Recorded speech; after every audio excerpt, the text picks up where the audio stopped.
Hey, Smite Game, welcome back to more Smite 2 Founders Series Swiss Bracket EMEA Week 3. Malum and Trelly still on with you to wrap up EMEA with a banger of a set between Giovanni, Giorgio, and Mockingbird. And it all takes place on the battleground of Smite 2. And if you want to play some Smite 2 alongside the players today, exclamation point access in the Twitch chat right now. Follow the links there and the steps, and then enter that code you see on screen, Smite2 Esports.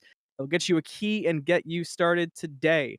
Don't hesitate, don't wait. Get in there, grab your friends, and let them know too. Trelly, you're my friend, and among you know, we have a really exciting game that we've both been looking forward to leading up to this day of play. Giovanni Giorgio, Mockingbird, absolute banger on paper.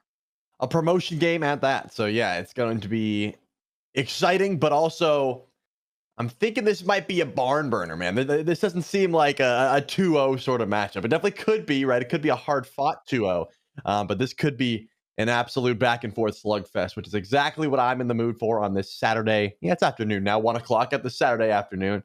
So should be an exciting one. Let's take a look at the bracket and see what the day has had so far, as well as what we've got going forward. Yodi Gang 2-0 over Chase the Enemy. The first one that jumps out at me on the 1-1 side of things is Midnight we saw earlier.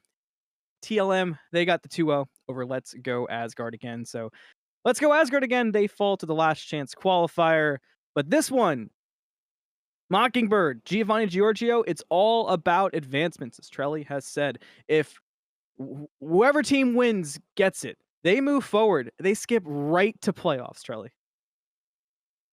And that's exactly what you're trying to do. Like we talked about earlier before, I guess at the end of last set, just what a benefit that is if you're able to just skip ahead, because yeah, you don't get to play in all these matchups, sure, but you get to watch everyone play in these matchups and sort of learn how the meta is shaking forth. Because with a game like Smite 2 that is changing all the time, there's going to be a lot of different characters out of there's going to be a lot of different item changes, balance changes, and the team that can adapt quickly to those changes, that's the team that's going to be coming out on top. Adaptation will definitely be the key as we do get closer to our matchup. It was one that I mentioned it before, but all week long we got the prep for it. We had the talk of it.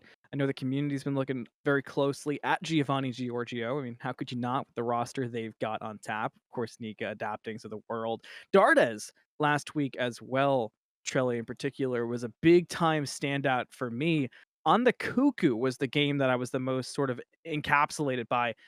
It was very impressive to see, and it makes me wonder, while we haven't seen Cuckoo yet today, and there's been a mountain of balance changes leading into this weekend of play, Right. will Dardes stick with what worked so well last week, or will we see the continued emphasis on the Hecate, the Morgan that we have seen so far?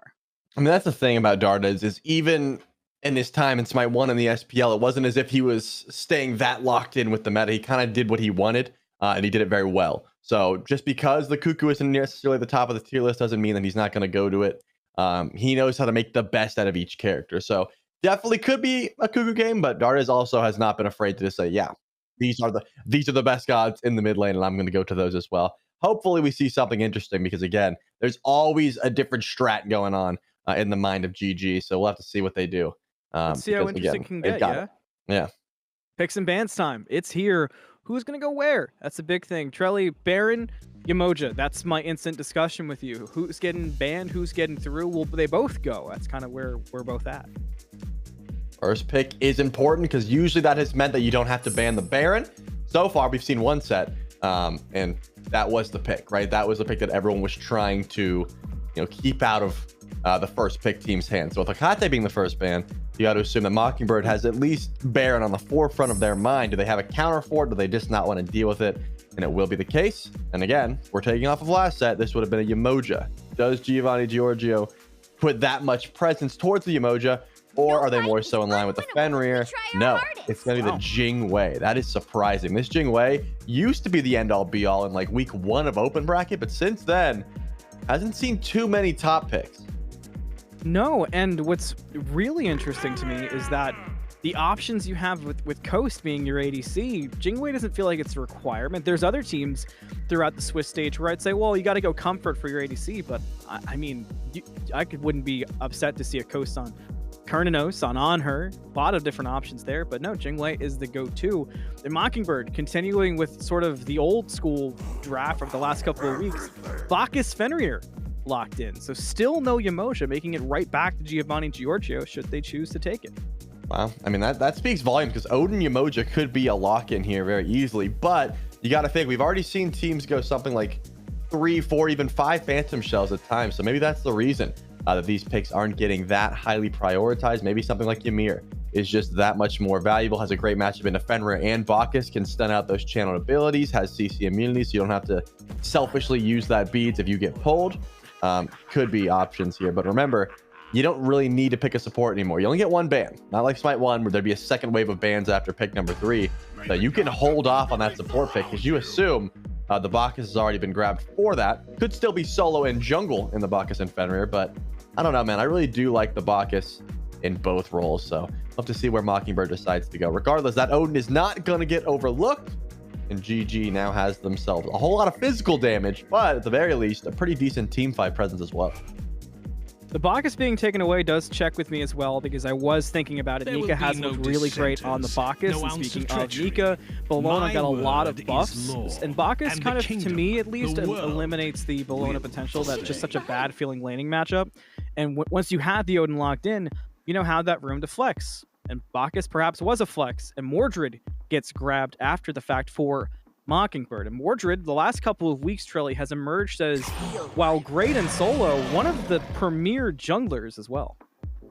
And with this lock in here, I do think that's jungle Fenrir solo Mordred, but as you said, those could easily be flip-flopped, so hold off on that one. The Cuckoo does find its way into that 4th pick spot.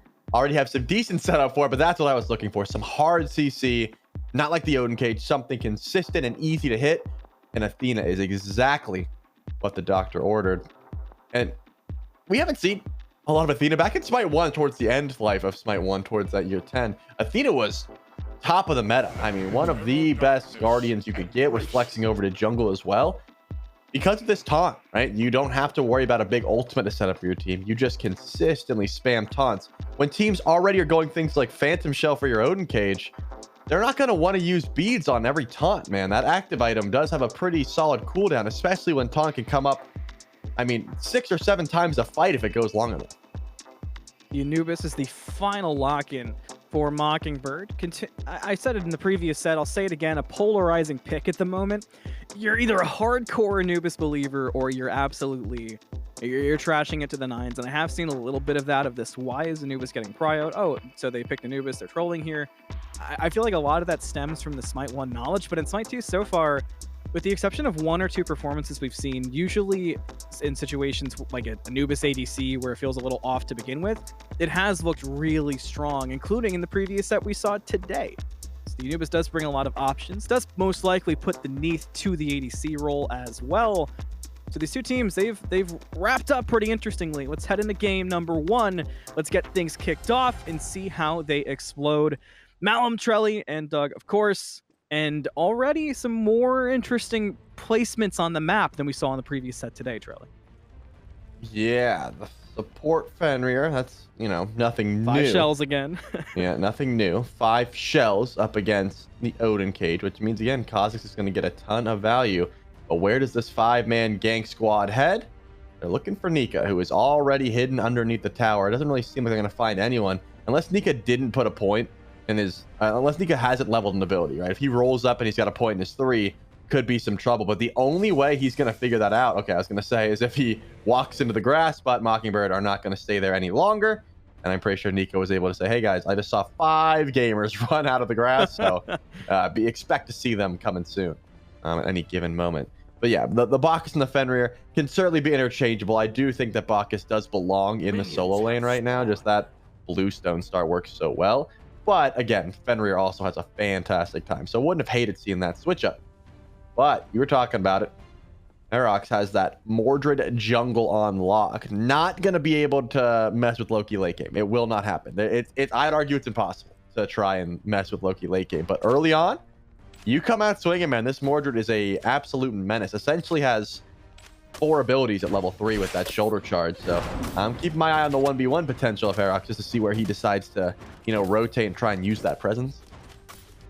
Neath in the mid lane, Anubis in the ADC side. So I was on it with the Mordred, but I did expect to see Neath ADC after Anubis was a bit disappointing. Laning phase, though, both damage onto the ADCs is decent. Nobody wants to overcommit.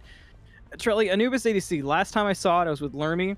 We were excited for the Anubis, excited to see it ADC, and we both left a little disappointed. As there is risk of a gank in mid, how are you feeling on the Anubis ADC? I mean, here's the thing, right? As far as I'm concerned, you want to put the people in the long lane that have the greatest safety, right? Because it's so long, you can get caught out much easier. Hold that thought. Cause is taking a lot of tick damage. Shell gets used, but now Coast is returning some damage. Shell for Shell. Wow. I thought that was just going to be Kha'Zix going down, but actually good damage traded. And that's a true carry play right there. Shelling your tank, making sure they survive, and then returning damage they do not chase. Yeah, Anubis is very unsafe, especially with Shell. No blink or anything, so if you get caught at the halfway part, well, it's going to be in some problems, right? So that's the reason I'd prefer Neath almost always, but it's not as if you can't get a couple buffs in your hands, get some pressure thanks to a Fenrir, and then just dominate a lane, man. Anubis is a threat. There's no doubt about it. First set today, we saw tons of focus on the solo lane. That's currently where adapting is. We'll see if it turns into an actual gank. I was going to ask you if you thought maybe we see adapting put some hyper focus on the Anubis, given the lack of beads, especially maybe pre-level 5, where usually Lokis don't go too crazy, but into an Anubis who is lacking that ultimate and really the majority of his survivability until that point.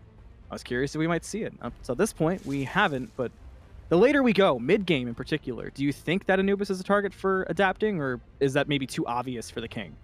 I mean, definitely should be at least a contention. Man, Tardis takes a ton of damage there. One tickle, he's dead. Yeah, you gotta watch out, man. This Cuckoo does not clear the way very quickly or early on, but does do it safely. So you would have think he'd be able to stay back in his drop nados. Must have been some well-placed spirit arrows by Hawk just to get that extra level poke. But yeah, adapting has definitely been one of the more passive junglers. Will fight when he needs to, but you know, always usually call. Nika should be fine, especially with adapting showing up here. But I think adapting might be in a little bit of trouble. Yeah, forced to beads. This Loki, once you use that flurry strike, you're kind of in a bit of trouble there. Probably smart to get that relic down and leave. Regardless, adapting plays passively. He always does. He likes to stack up. He will fight if he needs to, if his team needs his help, but he would prefer sitting back and waiting until like level 12 if he can. If that particular 2v2 in the solo lane happens a minute from now, maybe even a minute and a half, the Athena might have ultimate in a very different fight. So Mockingbird probably happy to get away with what they got away with in the engagement. Left side of the map, Calvin stepping up on that Fenrir, looking for a purple buff invade of sorts. Anubis on their own. Calvin can't get through to it and will just give up the attempt. Purple secured by Team GG. I saw Coast get knocked up twice. I was hoping a third one came through. I do love that you don't actually have to get knocked up to get the attack speed anymore. But as a Jingwei player, you know, I don't play it too often. When I do, I always just go in the knockup. It's just so fun to make sure you are able to give yourself that extra leap before you dash as well. Make sure you cover a lot of ground. I did expect this set in particular, Malum, to be a bit more passive. We saw a lot of bloodshed in game number 1 of last set, but when promotion is on the line, when you're a top 4 team going up against another top 4 team, you don't want to overstep. You don't want to step up too far.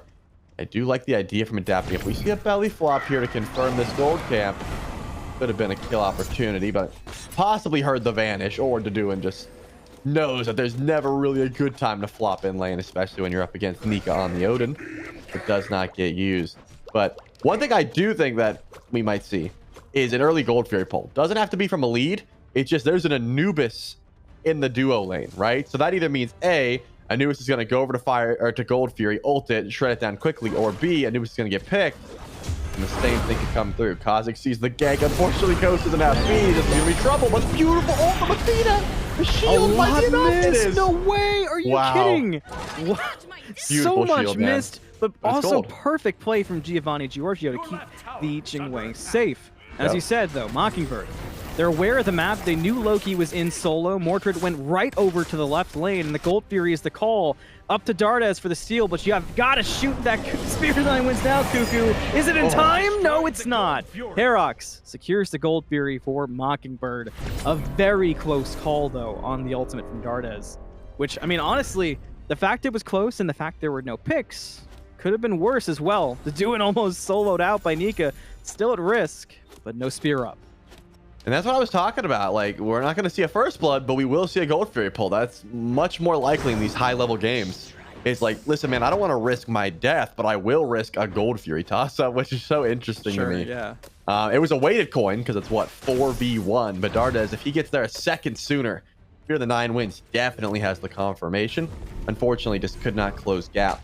Regardless, though, that I do think will continue. Just the presence of Anubis in that lane brings it so. And now you've got Sands of Time and Chronos Pen, which has been the traditional start even after the cooldown rate nerfs throughout the items of Smite 2.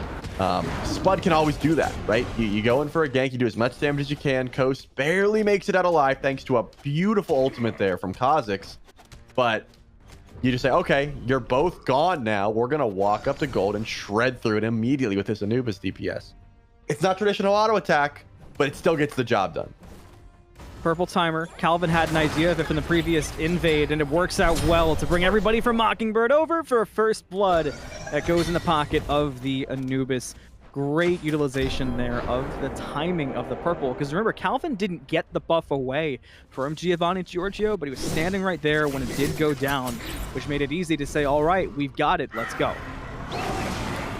Now you got to think about how often that can happen, because again, I've been a very vocal supporter of just first item beads on support when you're up against a Fenrir, and Kha'Zix ended up going for the Pharaoh's Curse, right? So now, you know, it's going to be an active item that works like, oh, horrific, hold that thought, a little bit of an ultimate here. The NATO should confirm, but Nika gets the last hit. Herox ends up going down there. That Mordred, you got to use Pursue the Weak immediately when you feel like you're in danger, because if anyone can just get closer to the wall than you, they're going to body block that ultimate, and you have no way of escaping. At the very least, GG is able to answer back in their kill potential, but you don't have the beats, and so now Kha'Zix can be a pretty consistent pick off the back of Calvin until that Purification Beads comes online, which, looking at the itemization, looking at the gold difference, it's going to be a while before Kha'Zix gets access to it, if he even decides to build it, which he definitely should. But you know, that Pharaoh's Curse is more of an aggressive pickup as opposed to that Beads, which is like, hey, I just don't want to die. Mockingbird at the moment still enjoying that 1k gold lead that comes a lot from the first blood bounty of 500.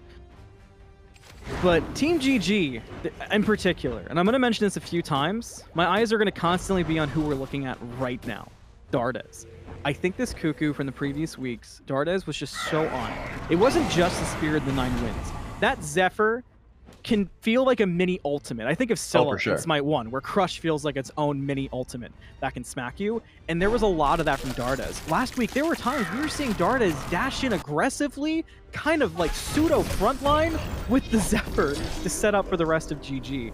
And you talked a lot about the Athena, the lack of beats coming out from Mockingbird. So they're set up on hand. You have a mid laner who's willing to go aggressive with damage. It almost feels like a similar tale-ish to game one of the previous set, where it's this idea of you're playing for such a late game because you have so many tools that come alive once you start one-shotting people. Exactly, and that's the idea here. We do see the Queen Naga being pulled. Hawk is on to this step forward, but immediately realized, hey, there's a Loki as well. I'm not going to go in for any sort of steal potential, so the Orders team picks that one up, no problem. But yeah, that's kind of the benefit of this Jingwei, the Loki, the Cuckoo. You're playing for late game, and you're hoping that Nika being ahead is enough to stall out. Gold Fury once again being looked at by Mockingbird. They have damage, but a leap from Calvin into a grab picks up anyone on the map besides Dardes and adapting. And that's exactly what they're looking for. Unfortunately, Dardes does not get baited out, holds his beads perfectly. That's a beautiful play. But Purple Buff is still the target. Are they able to grab it? Looks like yes. Don't have to worry about the steal attempt, and the Gold Fury not being looked at just yet. A full 4-on-4 standoff. Mockingbird looking to pull the Purple Buff in the face of GG. They do not get it away from Mockingbird. The jump in from Calvin evades the wrap. Airstrike out. Okay damage, but a lot of damage on to Coast on the landing. Are you saved? Yes, for the time being. Darda is rotating over as well. Mordred goes in. Pursue the Weak finds one. Lots of damage on to GG. And the first one to go is Adapting.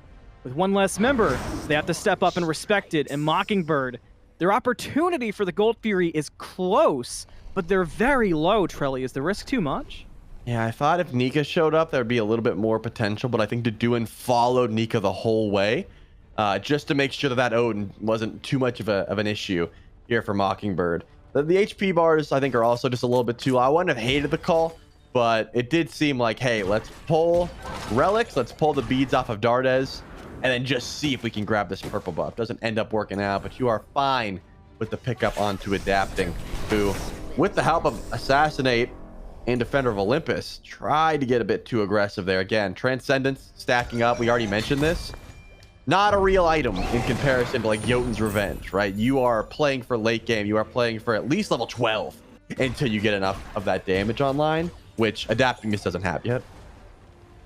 You mentioned that the Mordred would be able to fight into Loki very well early and mid.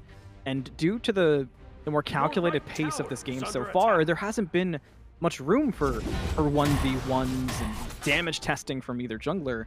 Is that a negative for the Mordred, or is that an overall sort of neutral, no gain, no loss? It's definitely a negative. I mean, you don't have to force that 1v1. It's not as if you're going to be able to chase him down that easily. But again, if we're just talking about fall-off period, Mordred has a timer. I think of it akin to like an old Ratatoskr or a Thor in Smite 1, where unless you're going glass cannon, and even if you are, you're going to get outscaled, you have a fall-off period, whereas Loki is only going to get better. I said it once, and I'll say it again. Adapting wants this game to stay as it is currently until level 20. He would be fine if no objective got pulled, no buffs got invaded, and they just stay stagnant. Because he knows he has a Cuckoo and a crit Jingwei that are on the way, right? Like, those are the things that are going to cement GG's late game, which is going to be ridiculous. Mockingbird has to pull these objectives. They have to get aggressive. They don't want this game to stay stagnant, and that's why they're pulling it right now. Everybody's been standing on wards. GG are so aware of this. They're getting damage out early, which forces off Mockingbird from the gold. Spear of the Nine wins out. Damage real good, but the first one to die is actually Kha'Zix. A trade back on Herox, a ghost to Coast. Adapting's got a lot of room to work here, and the first target is Spud. The stun won't find anyone, but the damage will certainly find a good home. Anubis dead, Hawk on the retreat, and the patience pays off for GG. There's the dash in from Dardes onto Calvin, but the damage is a TKO, and Gold Fury is up for taking, but GG are a bit slow to get to it. I mean, it would only be Hawk. Hawk is the only one that can go in for the defense. Adapting is way too deep in the jungle. He needs to be zoning, I think, but Hawk is going to step forward, maybe, and keen to an ambush. Immediately backflips away. Feels like either A, okay, once Athena shows up, it's just done. There's no way you even attempt to go in for the steal. So Giovanni Giorgio answers back, and that's just unfortunate for Herox, because if you're playing Mordred jungle, you need to have that big boy ultimate up anytime you want to get aggressive, because it's your best engage and it's your best disengage. If you don't have that big boy ultimate, you don't have much at all, really. And I'd like to go on record to say I hate this build, man. Jotun's Revenge into Glad Shield, like, it's one of those things that tells me, yes, you're going to be building tanky and you'll be able to, you know, survive a bit longer and things like that. But Herox is going to be kind of just a brawler. You're not going to be 100-0 anymore, which isn't necessarily Mordred jungle's MO anyways, but it is just tough to try and survive. Bit of a pull here, but Kha'Zix does not care one single bit. And we got Ragnarok down for just about nothing. But yeah, I think Herox needs like one or two more items before he's feeling real solid. This Jotun's Revenge into Glad Shield, it's just, I don't know. It's just a little bit gross. I'm not saying it's bad. He's going to survive, but it just does a whole lot of little things, but not really a lot of anything. Pyro pulled down to half. No contest from Hawk. It's a full concede from Mockingbird. I like your call out on the Mordred in the last fight, because the difference between Adapting and Herox in the previous engagement was an absolutely night and day. Adapting with that late gank. Hang on, Coast. A bit too far away. Adapting with that gank towards the end of it, the flank, it was fantastic, and it turned everything around, and there was no real initiation for Mordred, which has been the strength. And when you consider that a lot of the fights in left so far, and that previous fight over gold, start because both teams have had so much vision on the left side, your point goes even further, because if you have Pursue the Weak and you have vision, even if you don't have vision, if you see Team GG sort of sprinting at you and clumping up and trying to take advantage of a choke point where they have vision, you can Pursue the Weak and you can spread them off of that advantage. And that's the benefit, I think, is not only is you have to watch out for Mordred from all angles, because it's a bit of a double-edged sword, the fact that Pursue the Weak is such a loud ultimate, everyone across the map can hear it. But it also means everyone, for a moment, when they hear that sound cue, thinks they're being targeted, right? They immediately look towards the walls, they get their escapes ready, their CC immunity ready. They're like, dude, where is he coming from? And being survivable, doing damage is great. And that's, I think, why the Soul Reaver might be a good call for hi-rez to go into pretty early on. It's one of those things that you don't really have to invest a lot of. You're going to get value regardless, as long as you chain those abilities together. I mean, Dardes already has it picked up, so it should be a priority for just about anyone who's trying to, you know, steal away some of the HP. And also, just when you're building sort of tanky, as hi-rez is, it's a great way to double dip and just get a little bit of value for a penetration slash HP shred item. 2 Gold Furies have been done so far. Third one is spawning in here any moment now. And both Giovanni, Giorgio, and Mockingbird have shown that they've got unlimited possibility to pull that objective. But one thing we have not seen is much rotation from these solo laners, right? I expected Nika and Duo to be teleporting over to Duo a lot more often. They sort of took the old scenic route, yeah, it was and just ran like the whole way over one. skip over. That was pretty much it. Yeah, and especially when you've got like an Anubis in Duo, like Spud seems relatively easy to catch out, even with the Phantom Shell. Like, I'm not even talking about the cage, just the stun alone should force him into the Anubis ult, which is easy targets for Coast. He already has crit.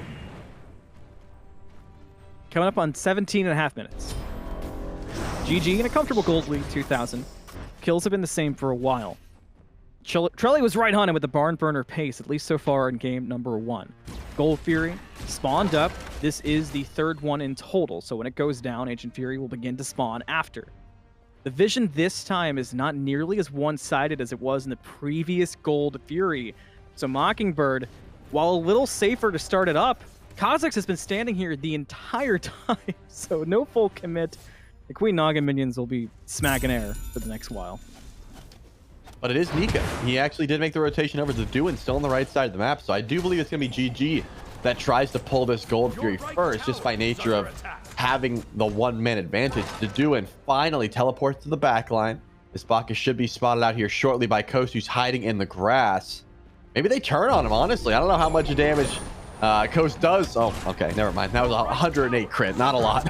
So, unfortunately, to do it with the double Fizz D, going into triple Fizz D, yeah, not much to worry about from the duo lane. But now it's a true 5v5. The opening, probably Kha'Zix. Dash in, taunt, find something. Remember, no beads available except for Calvin. That should be enough to start off an engagement. Adapting is busy with the Bacchus. Ragnarok was committed by the gold. Both teams drop for now. GG closer to the pit. It's really just a matter of who's going to blink first. A couple big abilities down, most notably that Ragnarok. There's the cage. Out early from Nika. No follow-up instantly into the cage. A bit of a waste. Nothing gained. Ultimate's wasted so far. I wouldn't call it a waste if you're getting the beads down, though, which Kha'Zix did use. So that was a net positive there for Calvin. But makes sense. Just going to be full reset after the tier 1 tower drop. Still a win, but again, GG should want to pull this objective, and they do. They have Dardes, they have Sunder, and they have a Runic Baham. Plenty of confirmation to try and go. Oh my goodness, the damage! Calvin's gone! Significantly so. Mordred a bit late to the fight as well, so look for that Pursue the Weak. It might be far behind, if at all. Nika running down Spud, looking for the setup for the rest of the team. They catch up. Shells out. Spirit gonna hit one, not bring down Duin. GG let go with the Gold Fury, now walking back towards it. hi-rez unable to come up with anything in that fight. No significant gank, no damage to be had, no ultimate committed. Just really nothing that Mockingbird were able to do to answer Team GG, and they will get the Gold Fury for free and enhance their gold lead at 20 minutes. I did not expect Calvin to melt so easily. Like, It was so fast. Yeah, Mystical Mail into beads. It's not the greatest start to try and tank up, but Dardes just has so much damage. Pyromancer is here. Thinking about a pull, deciding against it. You don't have adapting nearby, and he's going to be your most consistent auto attack damage with Coast being on the left side of the map. Remember, beads are down for 80 seconds, so very impactful if Calvin can find something. Does not, just finds a bit of a brutalize. Not a lot of damage coming through from the Fenrir support. Dardes laughs it off and just heads on back to base. I want to see more from Hawk. 1-0-2, level 18, highest farm on the team, except for, I guess, tied with the Duin, and does have that 1 level lead over Dardes. So this Neath should have some good bit of burst. Haven't seen it so far, but definitely has the ability to get some DPS off if the Duin or Herox or even Calvin go in first. Someone's got to set up for this Neath. Pyromancer pulled by GG. No answer from Mockingbird. Another free objective. They're really starting to add up. It was close. The game was even for 10. For 5, it was that 2-3K lead. It's only expanding. The more objectives that GG are able to pull and take without any contest from Team Mockingbird. They've got to figure out something in these fights, but Trelly, the biggest problem is, you've been telling us the entirety of this game that Adapting and company, they're down to just play the waiting game till 20 minutes, and they'd be cool with no objectives. They're getting all of them and pressuring out tier 1s, and Mockingbird can't do anything to beat them to the race to 20. They certainly can't, but they can try and win a stack fight, which is what Mockingbird have. Already a good rotation in the cage here just for Peel. He could jump to the back line, but you got to stall this one out because Mockingbird, they're losing this fight. They're losing it because Deduin cannot stand and throw the taunt into the dragon, brings down that Bacchus. Who is up next? GG will take anybody as they step forward. Hawk very low, backflips into the wall and goes down for a double kill for Dardes. And Mockingbird just could not stand. They waited too long and things have blown up because of it. Herox, the next to go, this time to Coast. And GG have set themselves up. They might even head right to fire. Just the duo lane left alive for Mockingbird to try and defend, and it does not seem like they're even heading to this side of the map. Huge fight for Giovanni, Giorgio. They had the one-man deficit going into that engagement, and it ended up not mattering. And this is why I think Fenrir support has a bit of a fall-off period. When you have 2 members of your team that need to go in and initiate and be that CC. Once Fenrir's ult is down and you're building full tank, you're kind of useless. The brutalized combo when you're level 14 and the carries are level 19 just does nothing. I mean, we saw that engagement between Dardes and Calvin last time, and Dardes just popped a chalice and healed up all the damage that Calvin was able to do. It really is like, let's snowball our laning phase and then try and target out key members of the enemy team without CC immunity, and if that doesn't work, this Fenrir pick falls apart. And again, Herox never got back on the damage train. I figured it was going to be like 2 tank items, then more DPS, but it seems like only Hunter's Garment of like Berserker Shield might be the call here. Regardless, this Mordred's not that survivable and not doing any damage, right? It's a non-factor. Yeah, it's one of those builds where if you were ahead, you'd be able to bully and just out-damage Adapting, but because late game came around, GT can do no wrong here. They really have no room for error unless they fight without their beads up. 50 seconds without their beads. Maybe Calvin finds a pick off of a nice jump stun, but that's best case scenario. And realistically, GG has to get this gold period back up, spend some gold, upgrade starter items, and then push. They don't need to just to force anything with their beats down. Another gold fury for GG. Ancient, which now, remember, affects the foremost structures and does not fully disable them, so while not as bad as it has been for Mockingbird, at least in terms of the Ancient Fury, everything else is pretty grim. Trelly's already walked us through the big problems facing the team composition. Yet on to that, nearly a 10,000 gold lead, way past uh-oh. The Fire Giant buff doing numbers. It's feeling pretty downtrodden right now to be rooting for Mockingbird. And GG, I mean, how much more comfortable could you look? So far, not much, right? They don't have a lot of fear in their heart. Calvin bought it out. We'll take a little bit of poke from Nika, unless the rest of the team gets here quick, and they certainly do. The cage and the Phantom Shell used. The Phantom Shell and Ragnarok are down for the time being. Tier 2 has dropped for Giovanni Giorgio. Remember, they don't have any more runic bombs, so they have to get this Phoenix down truthfully with auto attacks and toast, and he's already started ripping away. There is a little bit of a chance of a gank here from hi-rez, but he has not chose it. I think this one's going to be a slow burn. Slow burn indeed. GG back outside the ring of Phoenix. A step in from Dardes. I'm telling you, the way this Cuckoo plays is a bit different than what anybody else seems to do on the character. And still no engage from hi-rez, even with GG taking so much time to initiate. There it is, but taunt no good. Matter of fact, CC on the Kazakhs. The Talisman going to be forced out in response. Here comes hi-rez. Will find 2. Is that damage enough? They've been waiting for that opening the entirety of the game. Mockingbird attempting to make a play off of it, but so far, no picks. Matter of fact, it turns around and hi-rez goes down to Nika. And GG with the Athena ultimate in tow, step right back into that Phoenix ring. They bring down Spud. A cage out, a taunt out, a dead Hawk, a double kill for Nika. No more Phoenix. We could be looking at the end of the game here in game 1 for Team GG. And on to the Titan they go. Mockingbird, one last chance to hang on, and it's not looking good so far. The Titan below half. Calvin stepping back, and that just might do it. Giovanni Giorgio take game number 1. Nika's HP did not drop below 90% this whole game. He tanked the Phoenix, he tanked the Titan.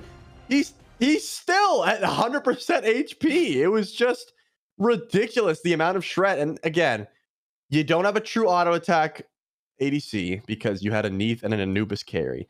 You don't have a damaged jungler. That was a beautiful 2-man ultimate from hi-rez. I think they healed in the air. It was just felt that way. In a composition like this, you have to snowball because Nika was unkillable after like level 8. You know, like that is a very hard thing to try and come back from because Nika has upgraded Bluestone. He's just chaining damage together while being unkillable.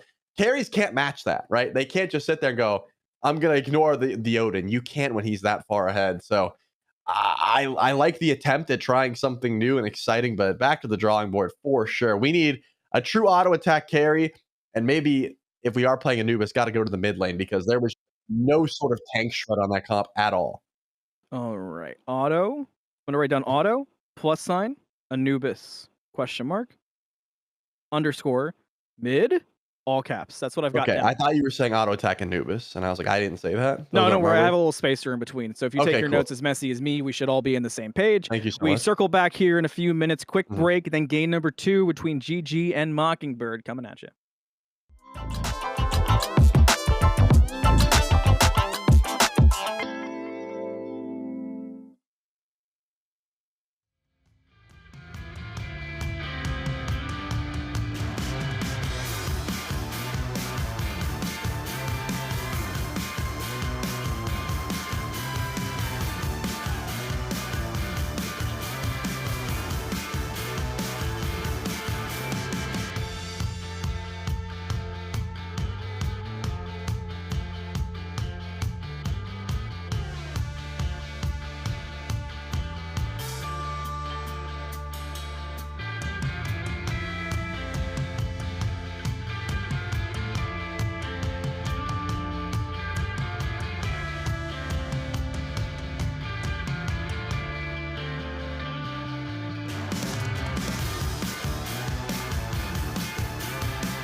Never been done before. What's the plan? When was the last time you were in Vegas? You want to host an esports event in Vegas for SMITE. SMITE 2. Now you're talking.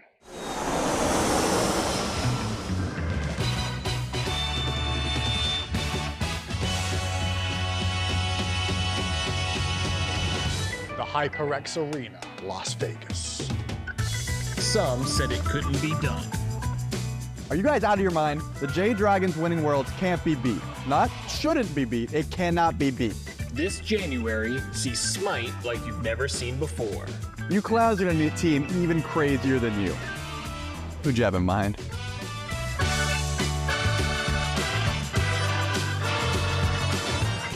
Coming this January, Hindu Man's 11. You're either in or you're out. I'm in.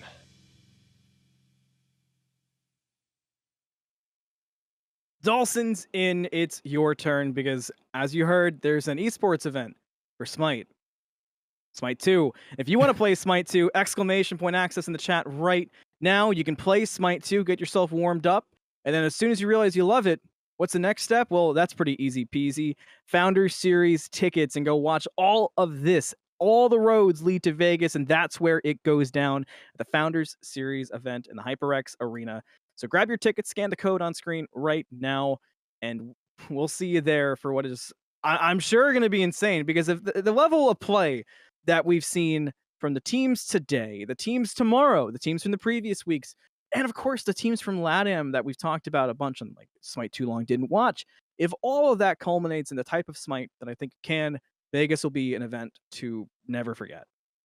Absolutely. I mean, the atmosphere is going to be great. The gameplay is going to be great. And of course, you, the viewer, are going to be great. So, go ahead and get your tickets now. And you can see us doing our thing, watching these guys do their thing. Speaking of their thing, Giovanni Giorgio's thing was playing very well throughout the entirety of this game. Maybe a bit slow early on, like we kind of expected. This is a high stakes, high intensity matchup where, winner gets to qualify to playoffs.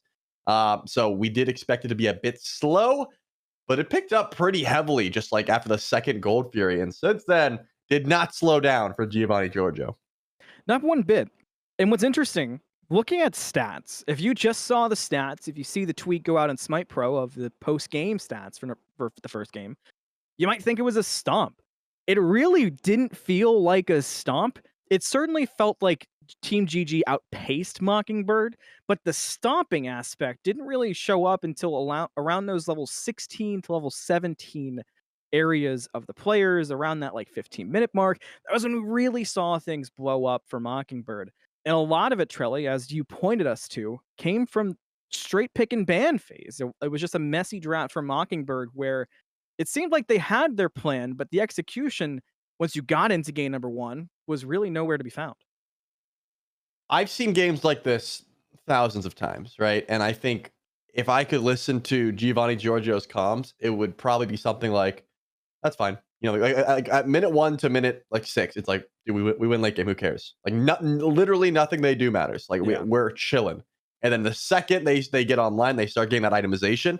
Like, okay, now it's time to go. So worst case scenario, you're like, that's whatever. And then, I think this was calculated from minute 1 to minute done.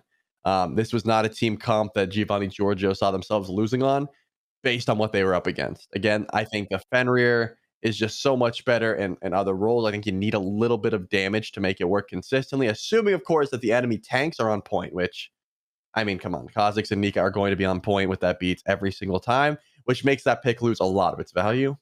Let's head into picks and bans, and if you were like me and you wrote down Trelly's things to watch for in Game 2, we just heard a couple of him mentioning it, but remember, we want auto attackers and maybe definitely a shift up of the Anubis for Team Mockingbird. They've got first pick, so a little bit easier to do that. You can get almost anything you want, provided you control your ban, and Team GG doesn't get rid of what you want. Odin from Mockingbird, that's their go-to. Nika, a bit too strong in game number 1. And Bacchus, that was a highly prioritized pick last time, but again, Baron is usually where these teams are going to in this slot, and that is going to be the call. So, do we see Mockingbird take Jingwei away from Coast? We see them just go back to the Bacchus solo. Is there another pick that they find to be more contestable? No, it will just be the Bacchus. That's what I thought. That's what I figured. I got a bit of ahead of myself without calling out the ban first, but I did assume, of course, that we'd be going back to at least the Bacchus pickup. So is it just Jingwei? And then, I don't know, man. Do you want the Fenrir? Does GG even care about the Fenrir? You definitely want Jingwei. That's obvious. But yeah, I wouldn't hate the Loki either. Again, I think Loki is the best jungler in the game if you can get late game. And that is a question mark in some cases, but for the way GG's playing, they don't need adapting to fight until level 12, right? They don't need, hey, I need help. I need to come over to this blue buff, rotate over here. Adapting just gets to sort of, you know, roam around the map and do what he wants. I wouldn't have hated it, but if we do see that Fenrir locked in, I don't think it's going to be for Kha'Zix. So it is locked up. The Jingwei continues to be interesting for me as well, because while everything worked well for GG in game 1, I don't feel like the Jingwei got to a point of blowing people up. At one point, we even noted that the crits were just not finding as big of a home as we're accustomed to seeing. Mockingbird grabs up the Loki to go alongside Bacchus, so you take it away from adapting should that Fenrir have been a flex pick as we become accustomed to seeing. Of course, Charlie did mention, probably not going to see that on my doorway, in support, I'll but they accompany the Loki it's quite with simple, Hekati. really. So what are we thinking for the next 2 picks for GG here? Are they going mid or are they going support? I think you still take the Cuckoo. That's certainly a possibility, but you know, if I'm picking support here, it's definitely the Ymir, or I guess we saw the Athena, it looked great. But I want adapting to take that Fenrir, man. It's not as if Nika doesn't have other picks to go to. Some gods but will never learn. I think Fenrir versus Loki to teach are them anyway. best matchups because you can go full damage. You can follow Loki in stealth. You're always going to out-trade him 1v1 until level 20. It's just a great time. So I do hope that's the case.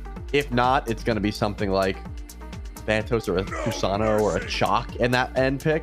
And then you just send Nika to pick the Fenrir, which is okay, but you know, again, not my favorite. So we'll have to see how that goes out. But the Ares is a great call here from Mockingbird. That Ares is a great time into Cuckoo. There's a great time into Fenrir for sure.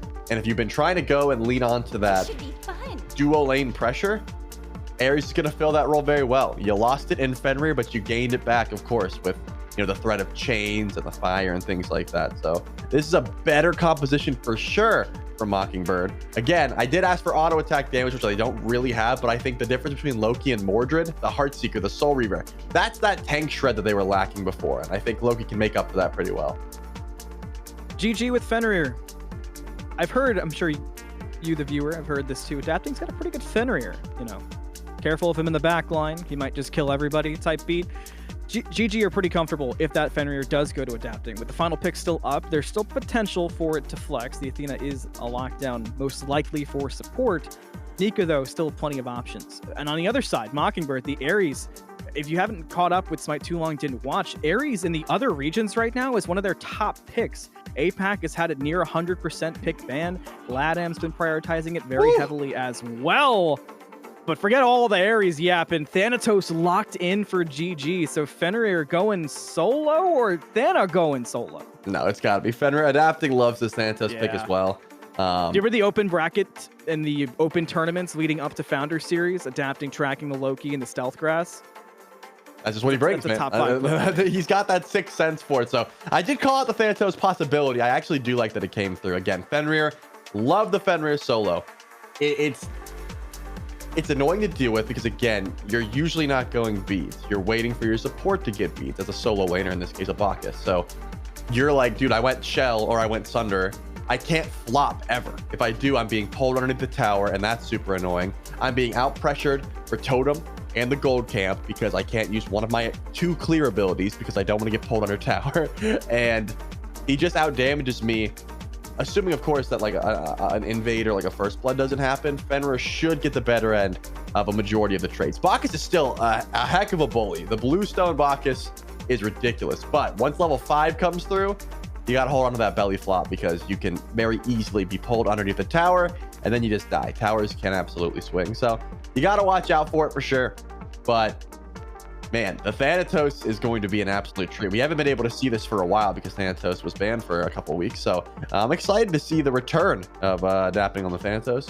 Excited to see the same exact thing. Let's waste no more time. Let's get into game number 2 and see if Team GG can sweep their way to the playoffs. Malum, Trelly, Doug, and if you're new to Smite 1, well, if you're new from Smite 1 to Smite 2, you're already confused about the invade being back. But Thanatos, a much more late game oriented character than you may be used to, but it doesn't stop his strengths with a team that wants to invade early.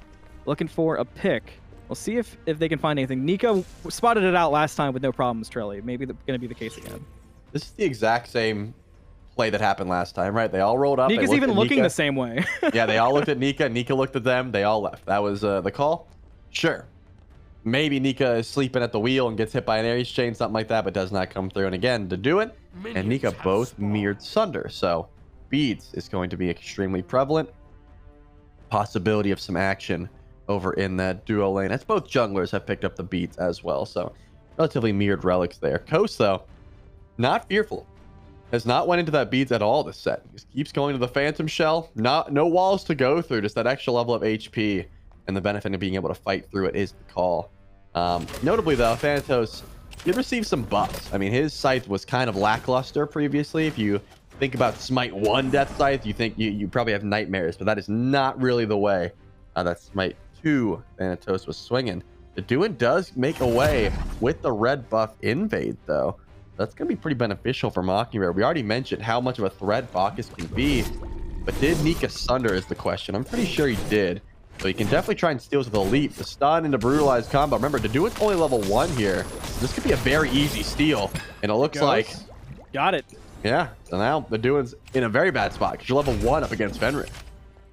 Does hurt the jungle of Team GG a little bit as well. Fight breaking out in mid. Thanatos able to get away from Herox. Close call for the Thana. And with the consideration of the farm being hurt, losing that red buff to Doin, Doin actually did a lot to help out Herox here in the early game. Have the ability to try and find something. This is the most annoying dance as a mid laner when you just want to grab this gold camp and everyone just chucks their abilities to make sure it doesn't happen. But it can set up for a jungler gank. Actually, adapting is heading over to mid, so maybe Hawk has to watch his positioning as well. Does have beats, no Aegis available or Shell, so a Death Scythe would be annoying to try and deal with. It looks like just Oracles are going to be the call, so the gold camp stays for now. And as you mentioned, Herox also here. The Loki could try and find something, but finally, gold camp goes the way of Giovanni. Plus Giorgio, 30. so, yeah, that hey, it's a big deal, all right, and it took a Oh, while. yeah, to it's confirm. huge. There's two things on the map I'm willing to die for at any time. It's a totem and it's a chalice. That's just the kind of guy I am for my team, Trelly. I mean, I'll invade a speed buff and die too. Like just to mental boom the enemy jungler. That's also very valuable in my opinion. But Nika's gonna get the better end of these traits for a while now. I was telling you about level 5. He's gonna hit level 5 first because of that invade, and now Doin just has to max burp. I think he might like just be stuck maxing burp already. But if he wasn't, now it's confirmed. Like you're not flopping aggressively in the next 30 seconds. Like that's when it's done. There's the burp, the stun. No committal from Herox is nearby in the grass. Maybe just seeing perhaps if Nika would overstep, but level 3 on the Loki into a level 4 Fenrir who's getting closer to that level 5 mark. Not a worth it fight. Plus, not knowing where the Thanatos is. Keep your eyes on Vision once that starts popping up. In game number 1, Vision was the name of the game for both teams. Doin flopped. Thanatos is nearby. But again, no full commit. If the Doin steps up, this is bad news bears. I think Doin probably had the vision there as well, or at least had some inkling of an idea that adapting was nearby, but red buff spawning in. I think that's what adapting's truly after, or at least was attempting to. Decided against it. Calvin, still level 4, doesn't have access to no escape, but has access to plenty of damage, and here comes Herox and Spud. A little bit of aggression towards the purple buff goes a long way. Can you find the steal? The answer is yes, and probably a smart call just to retreat underneath your tower. Again, Loki is here, Thanatos is not, so we can't step up. That's a good call, because I think most dual lanes would try and fight that. Like, it's a 2v2, we're fine, but you don't have eyes on Loki, so you always got to assume he's close by. And Doin had the info of where adapting was to trade that over in the comms, which helps out even more. Now adapting, going for the invade, the Sunder, the World Weaver. Let's drop it all in solo. Adapting has to walk away because of that Neath ultimate. Nika will jump away, try to block it, but couldn't get there in time, which calls off the whole fight onto Deduin. If adapting is level 5, that fight has a different feel, but just at level 4, not much you could do. Yeah, that's the difference. I think if that buff gets invaded, it gets different. If the Neathel doesn't come through, it's a bit different. The second Deduin flopped, I was like, oh, jump, pick up, bring him to the death site, brutalize, find a kill. Not the case here. Loki nearby. Herox does have level 5. And remember, Nika does not have the beads or Ragnarok available. So we see that leap come through. It would have been an easy chain stun. Not going to happen so far. And actually, curiously, I've seen a lot of Warriors Axe. I've seen a lot of Bluestone, but Nika is going for the Death Toll. So probably going to see more of a lifesteal heavy build, I have to guess, from Nika. Maybe Mystical Mail into like Devos or the Reaper or something like that. Still, Oni Hunters and Genjis, great if you want that magical defense, but I'd like one traditional lifesteal item if possible. There's the bait, finally, to doing flops with Thanatos nearby, and that should be an easy kill. Easy kill, easy first blood. Not quite easy game still for GG, but they'll take the start. Mockingbird, though, is there an answer? Gold Fury, lots of blue around it. GG sending over both the Jingwei and the Cuckoo. Athena ult is down. A teleport to the mid lane from the Fenrir, but the Gold Fury already almost dead. And it goes to GG! They get the steal! Coast will fall down for it, but it's so worth. The two-man taunt into the Spear of the Nine wins. Will not find a home, but damage done. Gold Fury taken away. Yeah, you will take that every day of the week, of course, Coast. Unfortunately, Dardas wasn't able to get there in time, so Spear of the Nine wins not a possibility. Coast had to get that damage off before air striking out, and in this case was not able to air strike out because he just stuck around a bit too long. But very worthwhile, and your team thanks you for it, Coast.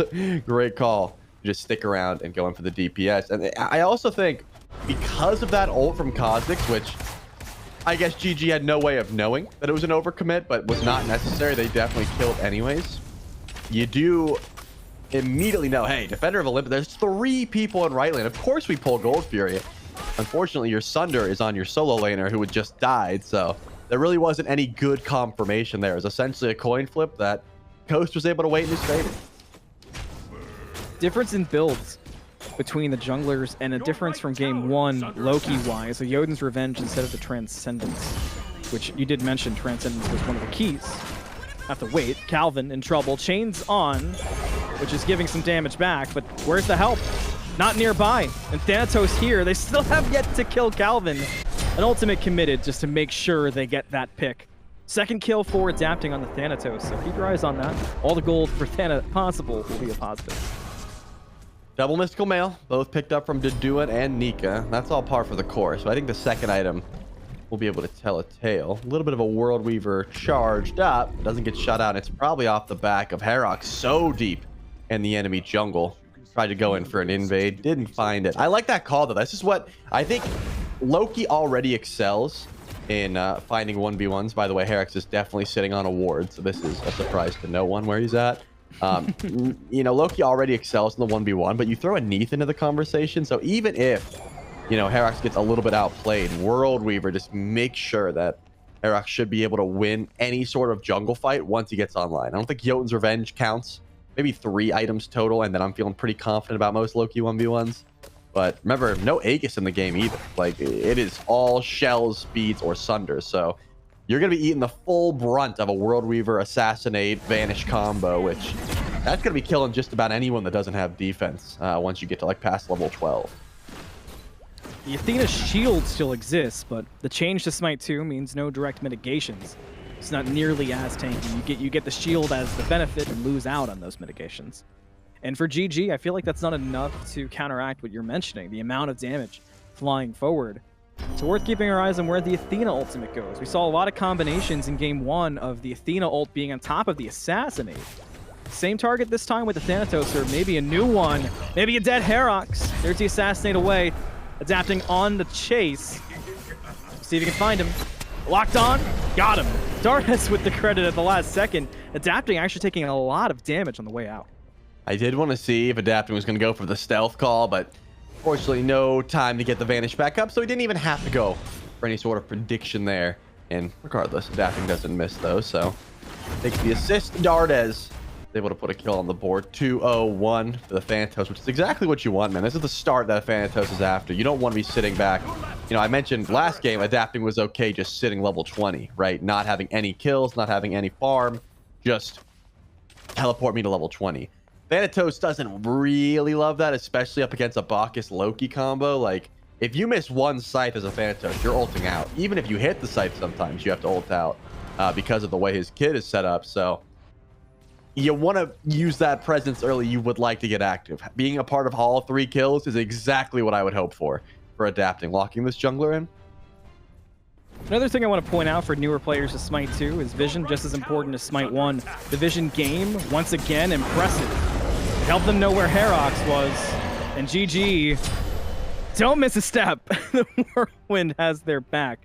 Even there was a risk of the Loki getting away, did not last very long. And with all the red wards aggressive that GG had placed, Mockingbird have nowhere safe anywhere. Jungle lane doesn't matter.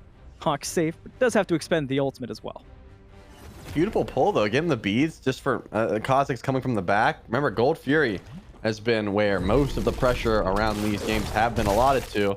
And now Giovanni Giorgio pulls beads. They get a kill.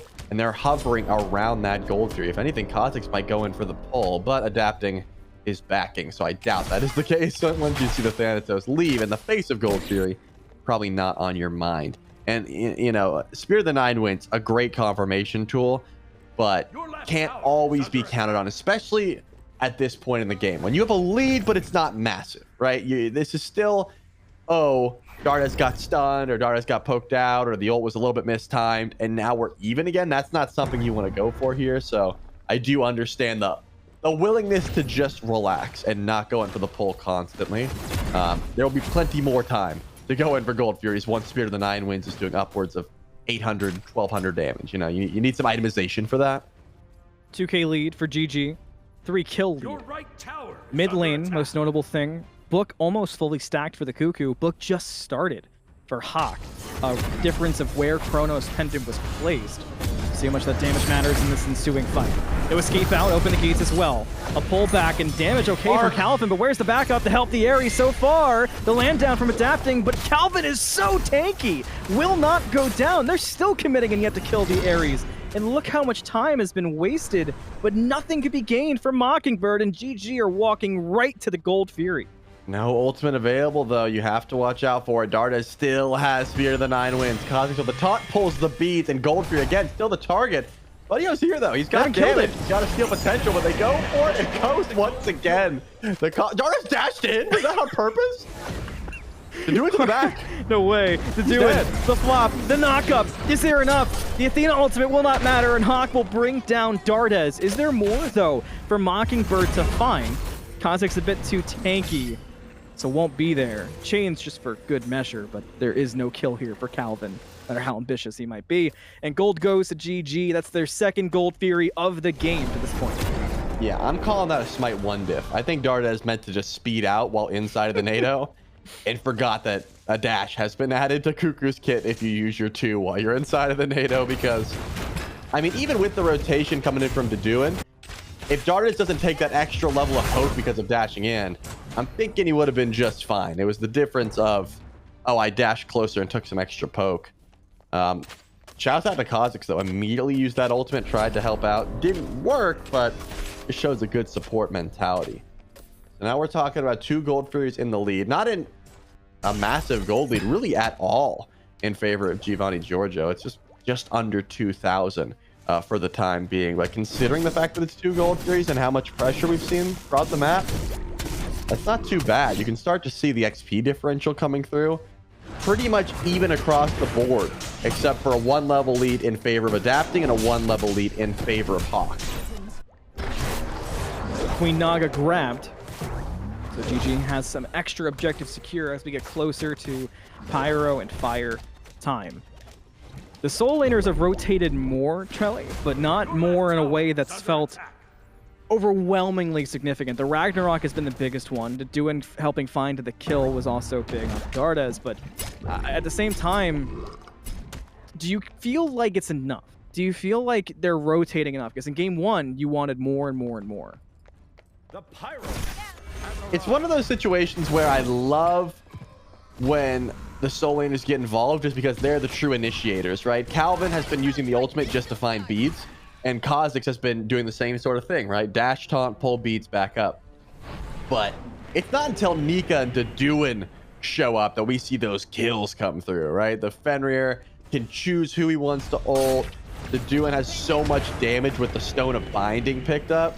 So I just like the rotations from solo lane because I know that's when blood's going to be shed, right? That's when we see a true fight. Calvin taking a lot of damage. He's got to be the target, but Nika does pull Deduin under tower. There's a 1v1 happening over here as well. Chaos across, adapting in the sky, land down on the Calvin. It's a good execute. No more Ares. What else, though, can you find? There's the Athena ultimate onto the Thanatos. That shield matters a whole heck of a lot. But Herok still ends up getting the kill from beyond the grave. So adapting down, a kill for Herok, a second one to the Loki. And a lot expended on the left-hand side. Deduin did get away from Nika, though. That was important to know because Nico was going all in for that kill on the Bacchus. That was a shame, though, because I saw the Phantom Shell, I believe, from Kha'Zix come out onto adapting just a little bit too late. It might have been enough to save his life. And if you get a 2 for 0 there, I mean, you can look towards Pyromancer. You have all the strength in the world. But because adapting ends up going down, a 3-0 shutdown, no less, you kind of have to pump the brakes a bit if you're Giovanni Giorgio, which, again, I don't think it needed to happen. If that shell comes through, we might be talking a little bit differently. But regardless, not a bad look so far from Mockingbird trying to find their defense, right? Yes, Calvin is the true only frontliner until Deduin rotates in, so the Ares is going to be the target of these executes. But he's still quite tanky and does a good bit of damage as well. I don't think this Ares falling down 0-2 is the end of the world for him. In fact, might still be able to find an ultimate here is what I was gonna say, because Hawk had to use that ult just to get out. But Calvin's nearby and no escape is available. Coast has a Demon Blade, wants the 1v1. Gonna be a tough kill. Can't find all the damage in the world. So Spud will get away. Mid lane, Hawk did expend the ultimate, as was mentioned, so keep your eyes on Hawk in the foreseeable future. Pyromancer is a plus to GG. They got the bomb in the pocket of adapting. Where do you go from here, Trellis? Are you looking more towards gold side and maybe gold to fire? I'd be pulling gold right now, honestly. Let's just do it. Let's just see what happens. They hear you. Yeah, they're going to pass it back and forth while Kha'Zix gets to taunt the first person that walks up, and Calvin said, I know exactly where you are. Taunt gets used, some chains come through, but Calvin doesn't want to be that close to Dardes at any given moment. Where are the solo laners Deduin? Thinking about teleporting over, but he's not because the pull hasn't happened, which means a reset is in order. No real rotation over to duo lane for now. Full call but yeah, off. third gold fury of the game. I'd be looking to pull it pretty much immediately. I mean, you have full Executioner and Demon Blade from Coast. That's a ton of damage online. Something I've noticed, by the way, Polynomicon kind of fell by the wayside a bit. This was like a item 2 or item 3 pickup for Cuckoo in the past couple of weeks. It's just been Soul Reaver, Chronos Pendant immediately for Dardes the past 2 games. Doesn't really feel like the extra auto attack after Zephyr is that worth it, or maybe he just wants to get his ult chunked as much as possible. Calvin getting real aggressive, finds a lot of poke on the Kha'Zix, so both supports will be limping for a little while. Rotation out from the Bacchus into the duo lane, where Coast is looking for the 1v1 with Spud, but doesn't know that Deduin is around the corner. World Weaver out. This could be the end of Coast. Athena ult coming out, the airstrike in time. Coast wisely goes back to have some backup. Shell out, Coast still alive. It'll take a Loki. It'll take an assassination to bring down a Porsche Coast. GG are down a member.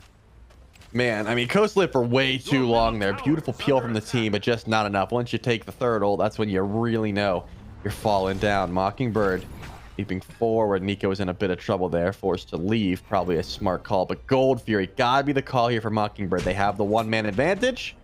They're gonna go for the Queen Naga first. No, okay, I like this better. Pull them both at the same time. Dardes is close by, but Hawk also has a ton of damage. It's got to be a steal attempt. Remember, 2 Sunders available. This might be a bit messy. Watch for the Thanatos as well on the map. Queen Naga down, so Mockingbird have that plus. Still no commit to the Gold Fury from GG. Mockingbird still on it. A jump in from Nika to avoid the open gates. Damage on. Gold Fury goes to Mockingbird. Can they survive the onslaught after as well? Sure can. They'll take a Kha'Zix 2 after the no escape brings the Athena to the gray scale. First gold of the game for Mockingbird, and their escape was looking okay, but they backed in the face of Nika. That bought time. Now Adapting is here, but Adapting is dead as soon as he shows up. Obliterated, and Nika joins him. GG could not make the play they thought they had. Definitely can. Now you just gotta try and retreat.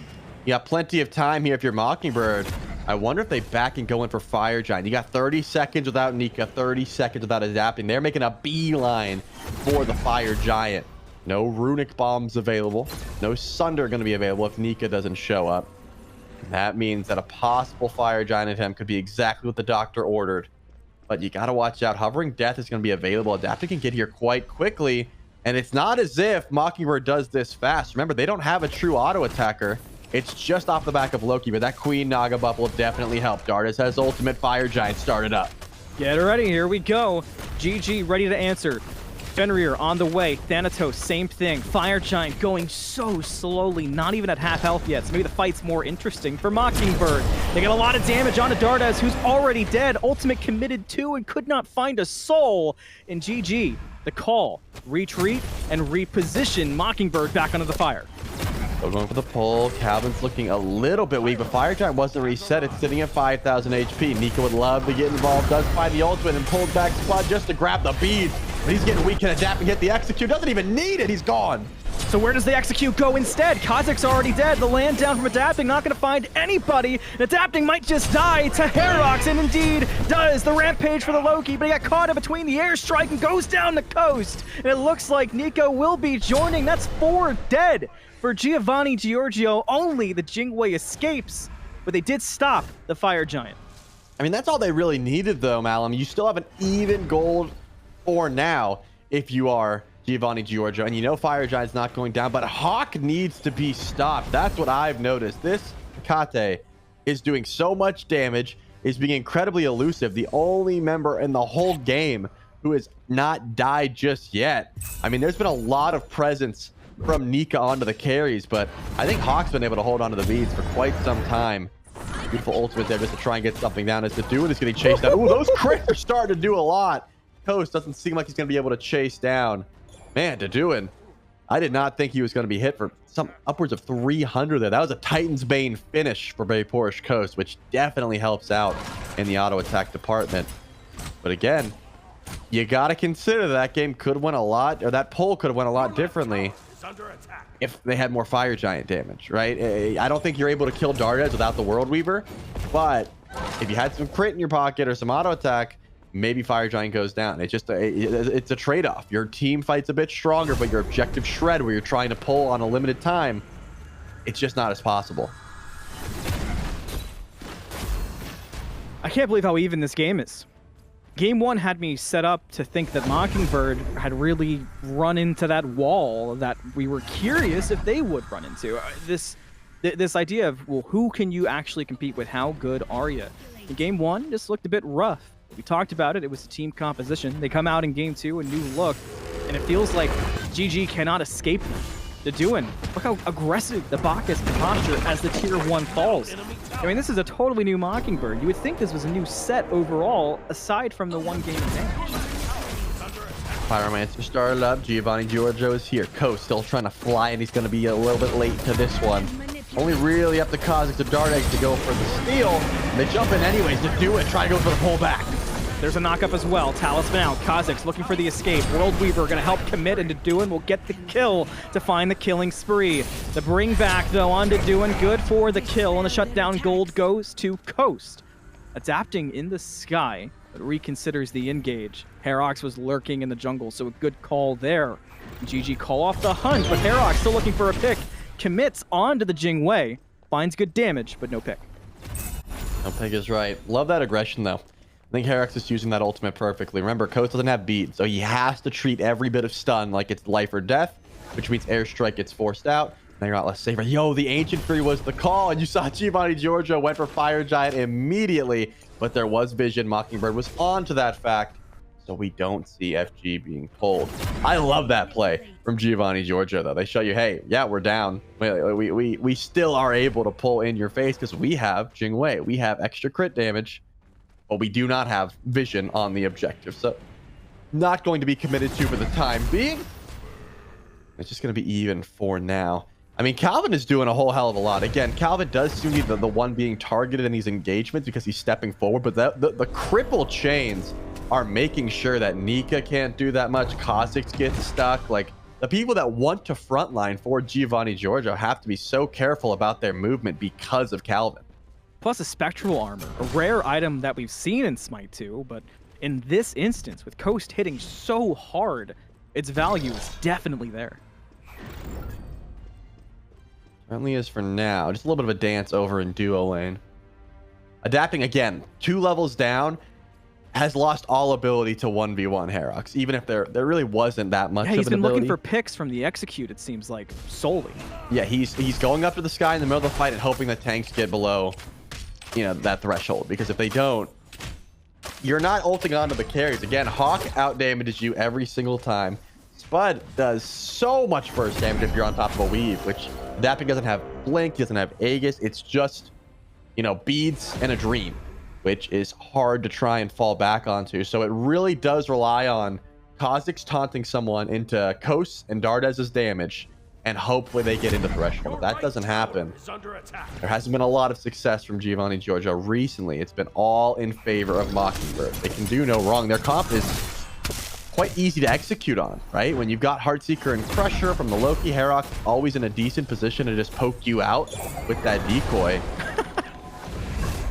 There's still a dance over the gold camp, even 26 minutes into the game. Plus 30. Hey, ends up working out. But this is what I'm talking about. This poke is going to start to add up, especially once Stardust finishes a couple more items. Like just a little bit of the NATO tick. That's when you're like, yo, I'm kind of getting close to threshold. And Kha'Zix looks like he wants to taunt me back in. The dance is now in mid. Missing is Loki, doing on the way. Fenrir to the jungle, Thanatos in the back line. Well, it'd be weird to explode in the mid lane, but I wouldn't put it out of the realm of possibility at any point, given how these two teams have played. Dude, there is just plenty of ability to try and fight in, but we're just in such a stall period right now.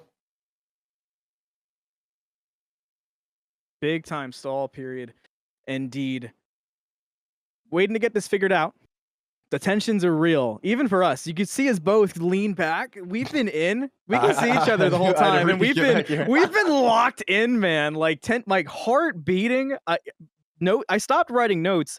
I lost my pen cap. I've had a whole arc with my pen this game and trying to take my notes of what you said. At one point, I misspelled a word. That got frustrating, but that's been the kind of game that we've had up to this point, and a heck of a time to kind of take this pause, take this breather while we get it figured out. To kind of, we keep talking about the dance. We saw the mid lane posturing. We've got you mentioned sort of the order of events, the ideal PEMDAS, and it feels like Mockingbird have that locked in. Yeah, I mean, and that's the other thing is Giovanni Giorgio seems like their composition. We've already dialed into this pretty consistently. It's all about like, can we find that execute from Thanatos? But Adapting, he just doesn't have the tank stats right now. He's level 18. He needs to get a lot more online before he can pull that off. Needs to get a lot more online. And while we get this figured out, we're going to send it to a quick break. Don't go anywhere. We'll be back as soon as we can.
Hello, we back. We in. 31 minutes, 29 seconds across. 22 to 12 now. Mockingbird with a significant lead in kills as well as gold. We jump into a 10k gold lead, Trelly, and a lot of kills, in particular on hi-rez, who seemingly has skyrocketed in that capacity in these minutes where we've been reconnecting. So welcome on back, and what a time to tune in. I will say, it does seem as if defense has to be on the mind here of Giovanni Giorgio. They have a Phoenix down over on left. I was thinking that was the way this was going, despite, again, nature of Adapting's kind of stuck into this execute bot situation, whereas hi-rez has a level 20 Loki who has Heartseeker, Crusher, and Soul Reaver. It is just so simple. You can be safe, you can go in for your poke, you can back up, you can repeat the process, whereas Adapting needs to hit a Death Scythe to get any sort of damage off, which is not, it's easier said than done in a late game situation like this. Hawk still undying, 2-0 and 18, has the Rod of Tahuti finish, the Divine Ruin picked up, and now you see Spud, who did end up going that last item poly, but still has plenty of damage online. It seems like just crossing the T's and dotting the I's here if you're Mockingbird, but as an attempted fire giant pull from Giovanni Giorgio, they're gonna have to give up on that one because the rest of Mockingbird has rolled up. Past that point of 3 gold Furies as well, so when you see that up, it will be Ancient. With everything caught up, the only thing left to do is dance and fight. At least for the moment, the answer is dance. And I find it interesting you mentioned the ult bot nature now of the Thanatos Adapting has kind of found themselves stuck in. Because what can you do to change that? You know, notably missing from SMITE 2 is an item that feels like a Blood Forge that kind of promotes the idea of getting on a sort of quick, short killing spree.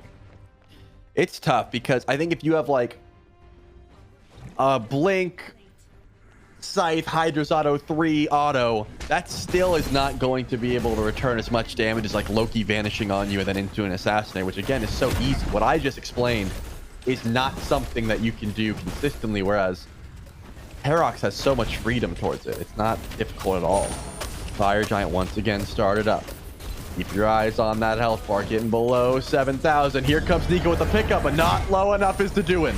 Calvin uses the open the gates to go in and cause a no escape, which will bring down one. That one is Kazik, but there was a trade back, but it's starting to blow up in the face of GG as Hawk finds another. Spirit of the Nine Winds not going to kill. Nika finds a stun onto 3, but where's the rest of the damage? Right there from the Whirlwind. It trades around and back and forth, but at the end of all things, Mockingbird find a deicide. And they should be able to just run it up left lane, right? They have the Phoenix already opened up. The minions should start pouring in at any moment. And that's just all thanks to hi-rez staying uncontested that whole fight. I mean, this Loki has so much freedom across the map. They just need a little bit. Kazak's up in 18 seconds. The minions should be charging in any moment now.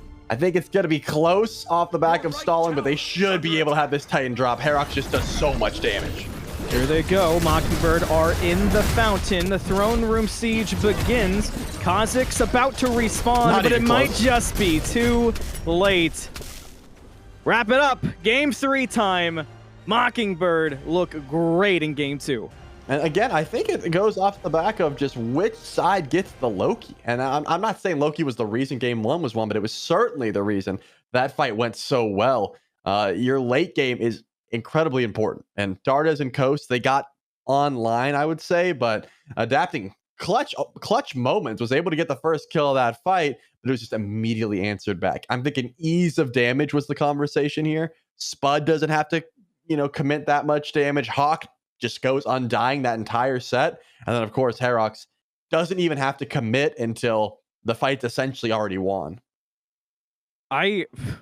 You know, that's the Mockingbird that we were looking for, I think, in the build-up to this matchup. That was the Mockingbird that we thought could maybe show up and really give GG a fight. And now a lot of it, I do look at the Thanatos as not to blame, but as a big part of the feel. That and the Fenrir, I would say, for sure. Right. I think you and I, last week, you and I were out on ADC Zeus. I'm kind of out on Tank Fenrir. I just feel like, and you've said this, you need some of that damage to make Fenrir feel viable enough. And we'll see if they do make some switch ups. Again, ease of damage is the conversation here. I think a lot of credit has to give into Calvin as well, because I'm pretty sure Nika picks up at least one more kill if that Brutalize gets off late game. But the chains were able to stop it. So even if you have a little bit of damage on your Fenrir, you can't do any of it when you're locked down by Ares. Well, as you saw, Mockingbird force a game number 3. So let's get it all collected. Take your breather. We'll meet back here for game number 3 between Mockingbird and Giovanni Giorgio. Don't go anywhere.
Welcome on back. Game number 3 time is here between Giovanni, Giorgio, and Mockingbird.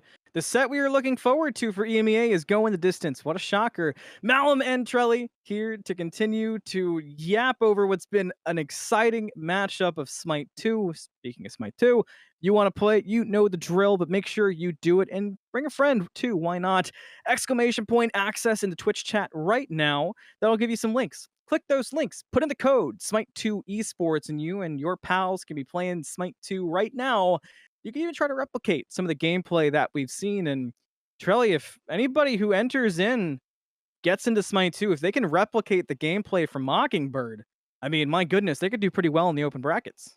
I'd say so. They'd be happy to do so as well. This was definitely a set that we kind of predicted would be able to go the distance, would be able to go 3 sets. But game number 2, very back and forth.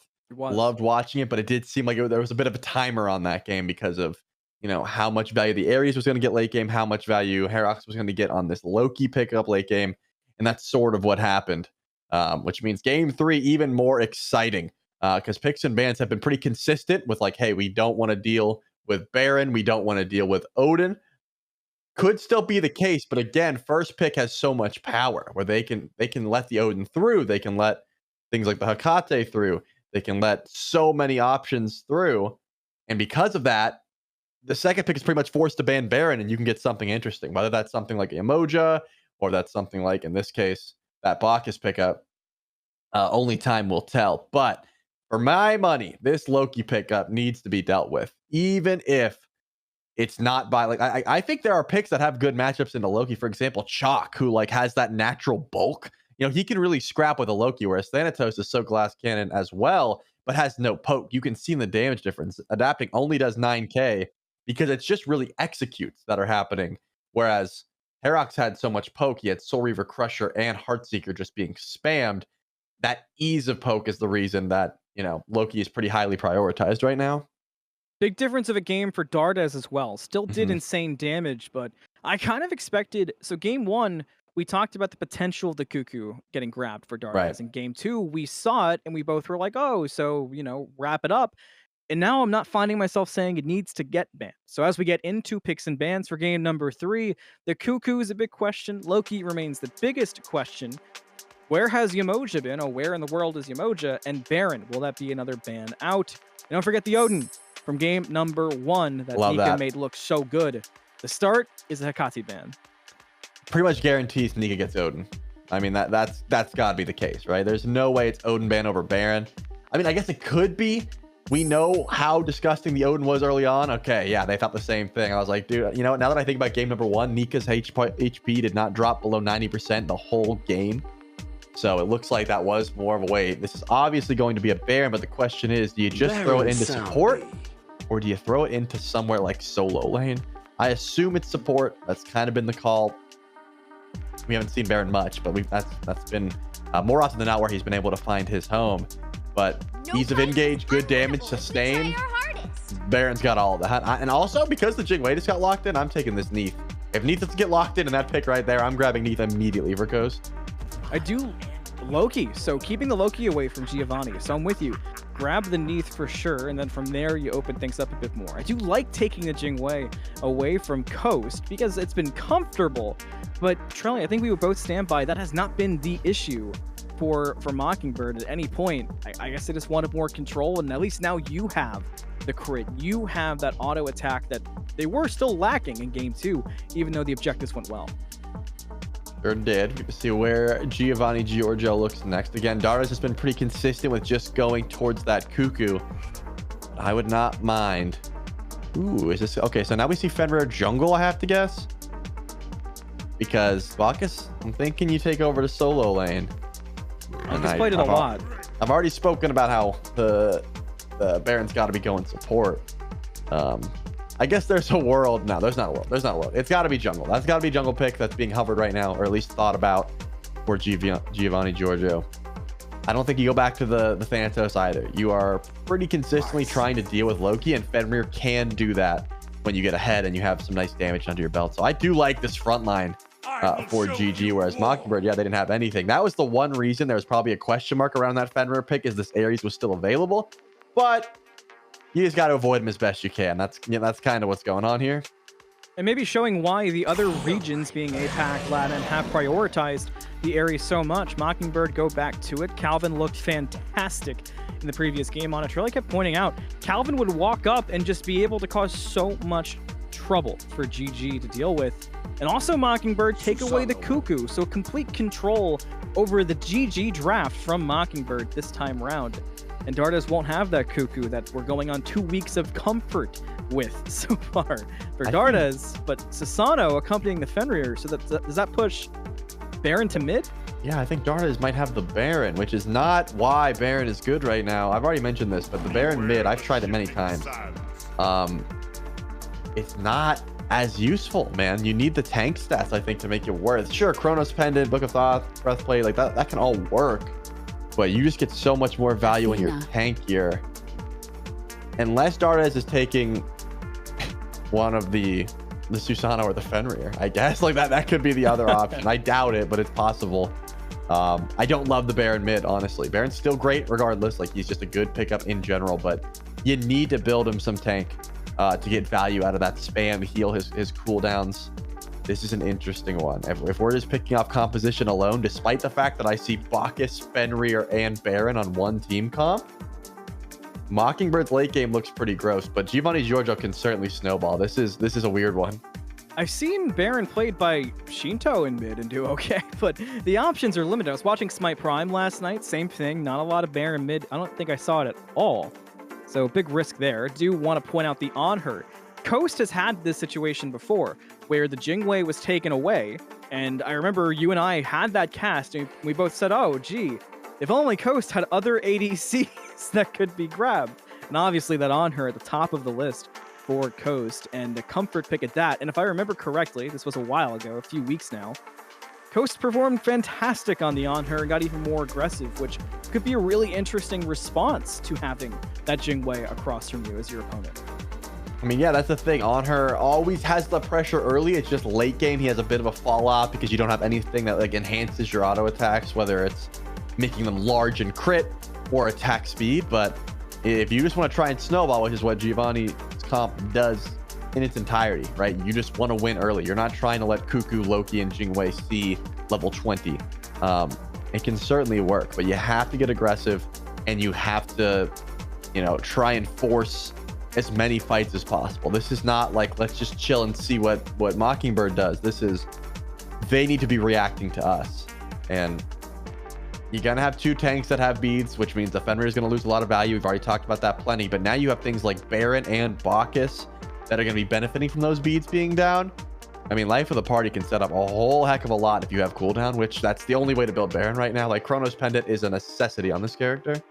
I mean, there was a nerf to cooldown in one of the patches leading up to this weekend of play, but it's still strong. It's more similar to what you might recognize from Smite 1 cooldowns, where it's easier to get to that in Smite 1 40%, but that 50 cooldown rate in Smite 2, it's easier to get to that point, and it feels a lot better when you get there. But alongside those balance changes, now if you do go for the cooldown route, you are sacrificing a fair bit in terms of actual damage you're outputting due to some damage just being either removed or lowered on those cooldown items. So we'll see how the Baron does. We'll see where everybody goes. Let's figure out where. Let's head into game number 3 between GG and Mockingbird. Malum, Trelly, Doug, and it looks like it is indeed a Baron mid. Well, we got 5 brews. Remember, how has this set started every single time?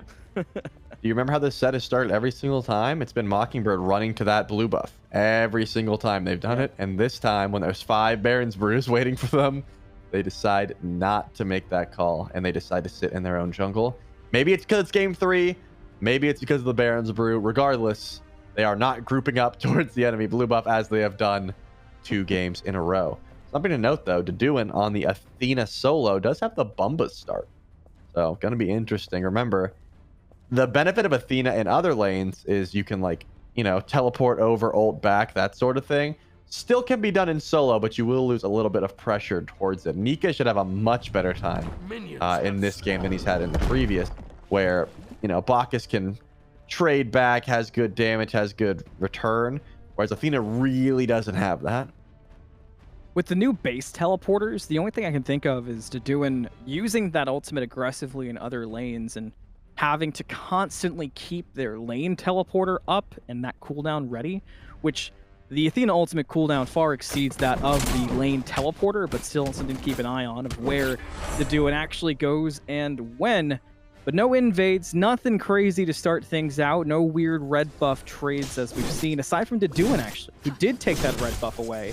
Charlie, we've seen this a couple of times, and every time we've seen it, the jungler who is the non-beneficiary of that red buff farm has found other ways to catch up, but still interesting to see it go. I do just love the invades, man, because taking away red buff feels so good, because if you're worried about your damage output, it's a very easy way to buff it, especially when you have that much movement. I'm gonna consider again double sunder. We've mentioned that before, but Aegis picked up from Dardes. Aegis picked up from Kha'Zix. That is something I definitely didn't expect. Like, you know, Aegis from Dardes, sure, but Aegis from Kha'Zix? Like Shell from Coast and Aegis from Kha'Zix? Hey, I mean, we'll see how it works out, right? Fight for the red buff. Minis only. Buff still standing tall. Calvin did take a lot of poke before. I thought maybe Coast might jump in, but not quite. This dual lane dance has been a really interesting one to watch between these two teams up to this point. And I feel like both teams are showing more patience than we might be used to with them because they are respecting who's on the other side. I do want to see, because adapting is finally on something that can get active early. Again, he was on like what? Thanatos, which is okay. He was on Loki the first game, but now on Susano, like pull into kill is very possible in any lane right now, as we just saw pull into damage, therefore to doing. But think about the way that a Cuckoo could be pulled with no beats down or something like that. Remember, Hawk went undying last game, so would be a great chance to try and force any sort of engagement onto Cuckoo. You don't really need an ultimate as adapting. This Susano, man, the benefit of that pull is getting you out of position immediately, the auto attack cancels, etc. You're not really waiting for level 5 to fight. You can do it whenever you want, and that's the other benefit. Herok shouldn't be uncontested level 20 this time. There should be a little bit more of a threat from Susano. And if you're unsure about the Baron and you're a little bit worried about the Baron getting online, if you can utilize adapting to get Dardes back ahead of Hawk, you'll be in a pretty good spot with the Baron, and it does open up the map a little bit more. 2v2 in the mid lane. Okay, damage does find the way of Herox, but they'll simply back away. Adapting is going on to the chase. We'll see how far that chase actually goes through. Not very far at all. More of that kind of dancing and testing the waters, but I'm with you. I like to see Susano get active. As soon as the ultimates are online, I feel like you've got to be in a lane ready to use it. I didn't want to see exactly how aggressive Coast could get once level 5 came around, right? Because this Desert Fury, I think the reason a lot of these Smite 1 players aren't really, you know, swapping to this on her immediately is because the ult feels a bit different, right? You're so used to the old Desert Fury. The new one, a bit more bursty, still does great damage and great solo potential. The last auto hit of the ultimate is so powerful. Exactly, but it's also like you're so used to the way it used to be. Adapting on the way, great pull to do, and if his dash gets canceled, it's definitely getting right out of it. Adapting picks up first blood. That's what you gotta watch out for, man. This Athena, you gotta charge up that dash to get out of trouble. Speaking of trouble, Hawk definitely gonna have to use the beads here, but the dash gets him out anyways. Didn't have to use it. Well played, man. That Cuckoo dash is deceptively long. I thought he would still be in range of life of the party. I feel like we see it used so rarely, except for ironically Dardes, that seeing Hawk use it to that effectiveness was, yeah, like you said, very surprising in how far it actually goes. Because we've also seen it used a lot as a sort of re-engage or chase down tool. It's rare to see it actively, effectively used to escape something. And that just means, hey, life of the party down once, a little bit of cooldown right already picked up, help from Sands of Time and the ring.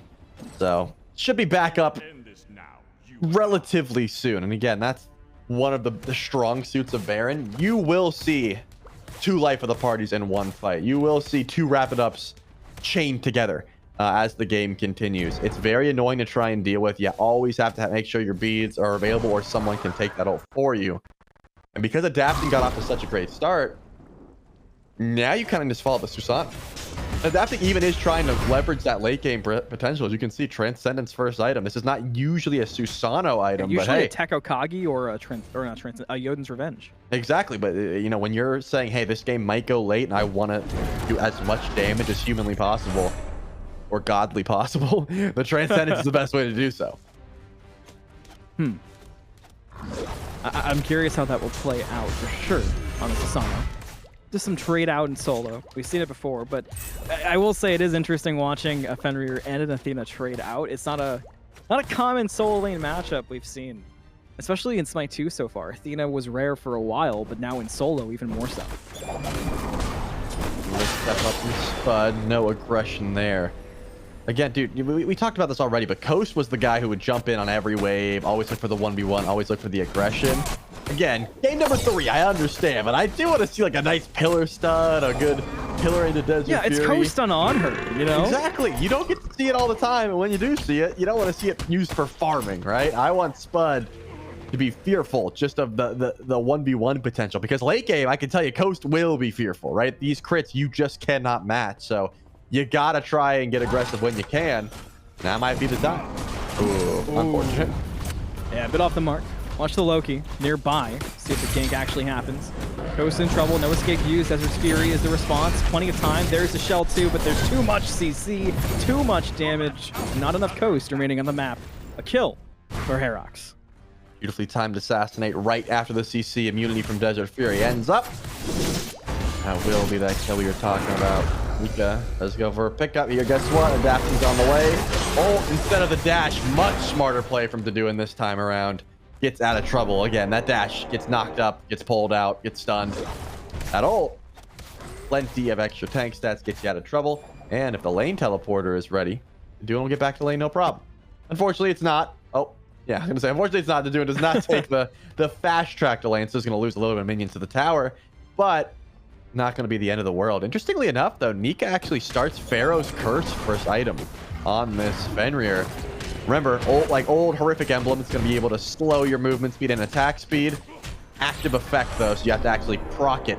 Maybe for just chasing down some of these tankier targets, or just locking down the carries. Either one works. Not going to help out like with clear like Mystical Mail does, but definitely an aggressive pickup for this Fenrir. Still some passivity at play. But remember that Gold Fury, so much attention from both teams, and never safe. We've seen a lot of objective steals in this game. So when the first one does get pulled, it's got to be a question of where is everybody on the map? Not just the mid laners with the big time ultimates. Where are the ADCs? Where are the solo laners? It's pretty consistent so far in this set that no objective is safe. And there is a lot of posturing around this Gold Fury. A lot of vision as well, which has been the difference maker in a lot of these objective fights. Definitely wanted to find a fight there. Didn't end up coming through. Level 9, a big power spike. You can get that second point in your ult, which just does so much more damage if you want to take one of those engagements, which means hi-rez said, hey, I'm a blade. I don't really love that thought process. There's been a lot of Calvin just sticking around in duo lane, which means, you know, a lot of duo farm coming through. Kha'Zix has also been hovering, but itemization-wise, you can see the difference. Stone of Binding picked up for Kha'Zix, whereas Calvin has that purification beads for the squad already. Stone of Binding, sure, increases the damage. A lot of CC coming from Bacchus. It's going to get a ton of value, but you're going to be getting pulled by Calvin pretty consistently with no escape, right? That's the trade-off. So Kha'Zix has to watch the positioning. Aegis still certainly helps, especially if Spear of the Nine Winds is coming your way, but you're going to want to save that Aegis just in case the aggression comes through. 3 in mid right now for GG. They could have a pick if they want to get aggressive. Will they is a different question, for sure. Seems the answer to that for the time being is no, so... I'm looking for when that gold blows up, Trilly. It's the main thing I think to look for on the entirety of the map right now. But what opens it up? Is it just a clean pick? We see adapting deep in the jungle. If you find this Loki, do you sprint left? If they see the fight in solo, does Mockingbird try to pull it? A lot of options here. Red buff is the play. Baron's through top from adapting. A lot of damage already on the Susano. A Ragnarok to help things out, but adapting's just gotta run. Now Kha'Zix here. Adapting is safe, but damage done. I love the attempt. I really thought hi-rez was going to try and find an ultimate there, but recognized the rotation and decided to run. Probably the smartest call available. But to your question, I don't know what's going to open things up because the Gold Fury doesn't seem that plausible when you have to worry about a Cuckoo. Again, Mockingbird a bit behind, so they would be the ones who would have to play defense, and they have that Cuckoo. So it doesn't seem that easy. And remember, if Nika makes his way all the way over there, Deduin can always just hold the ultimate, continue to push right lane, and then ult over whenever the Gold Fury actually gets committed to. So it just works out so much better in Mockingbird's favor, where you're going to let Athena get free farm until that Gold Fury gets looked at, and then you just have superior burst. I do think that Dardes could consistently throw out some ultimates just because of how much CC immunity and how much cooldown rate he already has on this Baron. If you do that, you don't have beads, and then you're kind of setting yourself up for an easy stun or a pull into Spirit of the Nine Winds. So I can see why Dardes is all playing a bit passive for the time being. So much vision too, which makes traversing even harder. Yeah, you don't want to commit to anything when you don't know who's around the corner. You know, like, for example, Kha'Zix behind you. There was an Ares. You see the Baron's root pop and the immediate retreat. Even with the pull, not gonna, net much, but vision is becoming so much impactful. And we haven't seen too much Eye of Providence either. There was a bit of that meta sort of starting to form in the earlier weeks of the open qualifier, where it's like, hey, I'm gonna get free wards. I'm not gonna buy any, but I will be getting them for free. That item has sort of just fell by the wayside, and everyone's back to just buying wards normally. I liked the idea for a while of sort of, the items were the difference maker. The supports were making decisions with wards, but with the change, trying out having wards a little bit more similar to what you might be used to in Smite 1, it really does kind of bring back that Christmas tree part of the map where you can see everything going on. But right now, GG, they're not controlling vision in their own jungle as perfectly as they were earlier on in the series. And Mockingbird, though, they can't take advantage. So Queen Naga will go for free to GG, despite the awareness Mockingbird had. Which means Gold Fury could always be grabbed soon, because the Queen Naga makes Gold Fury significantly safer, because you're not having to have a member tank that Gold Fury. Exactly, and you can just let the minions tank for you. You get to also play zone duty. You don't need your tank holding in the pit. They can walk up and play zone, which makes it so much more difficult when you've got a Bacchus or an Ares, standing at the forefront of the gold pit, as opposed to just, going, I'll tank, guys. You guys do the DPS. It just works out so much better. I've been watching the junglers, and usually they'll tell you what the idea is behind their play. Adapting looks over, sees Hawks under tower, gives up. Herox honestly looks nowhere. Just sort of steps forward, says, okay, there's no way to get aggressive, backs up. I've already mentioned this previously in game number 1, so repeating in game number 2, but you got to start looking at late game. And at this pace, Giovanni Giorgio is climbing ahead slowly but surely. But Mockingbird is okay with getting to late game this game. Like Ares and Athena are only going to get tankier. This Jingwei is going to be a menace comparatively to on her at level 20. And I'm feeling like a broken record at this point, but Loki is an absolute threat once you get that itemization online.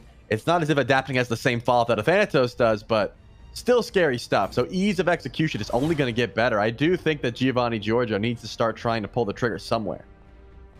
Adapting is playing for the late game build-wise onto Sano, as you mentioned, with that Transcendence online. So perhaps when Mockingbird gets to that point, you're slightly better off, but there's also the unknown of the Baron, who we were looking at for support or solo. Instead, we have it mid. Will the damage be there? First damage test. Left side of the map, Mockingbird, throw it out. They only really find Kha'Zix, so no overcommitment quite yet. Teleport will be used by Deduin to hold on to the ultimate. No, calls it off. And GG step into the Gold Fury pit. They're there first. Remember, again, Deduin is able to just keep pushing. He does not have to ult until the Gold Fury is committed to. So he gets free farm. He's pushing tower. This is what I was talking about. Nika is just losing farm the more he sits over here, whereas Deduin is going to take away back camps. He's going to go proxy farm. There's blue. All the while, until his team says, hey, they're actually committing to something, Deduin just gets to continuously get free farm. And that's the benefit of this Athena pick, especially with this Bumba starter item. Nika's like, oh man, now I got to go back. We did absolutely nothing with that rotation. You've lost your blue buff and a wave, and you're a level behind. And you can still be out-rotated by the Athena in a multitude of ways between the teleporter and also just the ultimate that's still online because it was never forced. Yeah, it would have had to be an immediate pull, and that would have forced Deduin over. but his team is acting as a ward, saying, nope, there is no reason for you to leave. Just continue to farm. Get what I appear to be some beads online, something like that. Maybe a Chronos pendant, some more damage, just anything for more cooldown rates. You can continue to make this play. Stack a breastplate on top of it, man. The doing is going to be consistently taunting, which when you're taunting into crit and Dardes, oh my goodness, Hawk already starting the gold here. I would have not expected it to be Mockingbird that makes this play, but they have a bunch of bursts for this objective. Down to half health on the Gold Fury. 15.5 minutes. Is there a play for GG? Athena ultimate out. Typhoon gets it! Adapting steals it away! Will there be a pick? Did GG complete the heist? It looks like they did! All that time, all that dancing for the Gold Fury, and it goes to Giovanni, Giorgio. That was beautiful, man. And I even saw Deduin ult in on top of Herox. I thought that Coast was going to be in a bit more trouble, but beautiful impale just to keep Deduin out. Remember, no beads available, so a taunt would have been disastrous. And he can step forward, wants to find the beads, and he'll get just that. Not a bad look at all. So now Herox has to watch his positioning. Gold Fury in. Possible invade as well, but adapting is here. Wanted to find the pull if anyone stepped forward. You will take that win. You will retreat for the time being. So gold's still stacking in favor of Giovanni Giorgio. And not so much that Mockingbird can't fight again. I didn't think it would be them that goes for the pull, but they did have the burst. They just didn't quite use it properly. And I think that has something to do with the breastplate that Hawk ends up going in that second item. Just now finished that Cosmic Horror. That was not there in the previous engagement. So that was essentially a Book of Thoth breastplate Cuckoo ult, which doesn't have that much burst. Pyro pulled by GG. Hawk the closest to it, but not aware. So free objective for GG after they steal away the gold. It's really starting to add up now. You see the gold lead has spiraled to 3,000 after being so close for so long. We remain tied at 1 kill at 17 minutes, but the dominoes are starting to fall into place for GG to be in a great spot for late game. And Mockingbird, they're still waiting for some itemization to come online. Still no crit for that Jingwei. Got time. So far, Giovanni Giorgio has not been the aggressors, right? They have been sort of waiting for any attempt, but that was a defensive play. And man, Nika getting the worst end of this trade for sure. Could have went in for a possible ult underneath the tower, but wouldn't have netted too much.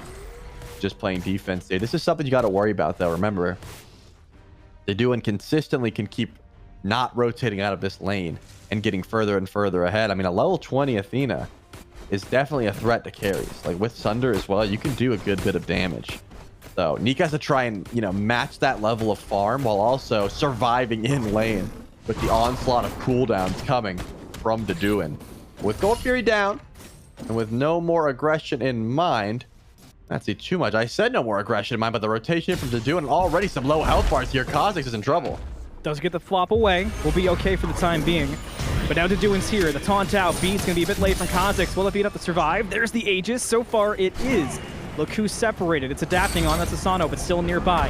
Baron here. Life of the party to respond to the no escape. The damage is so strong. On to Mockingbird. Will anyone die, though?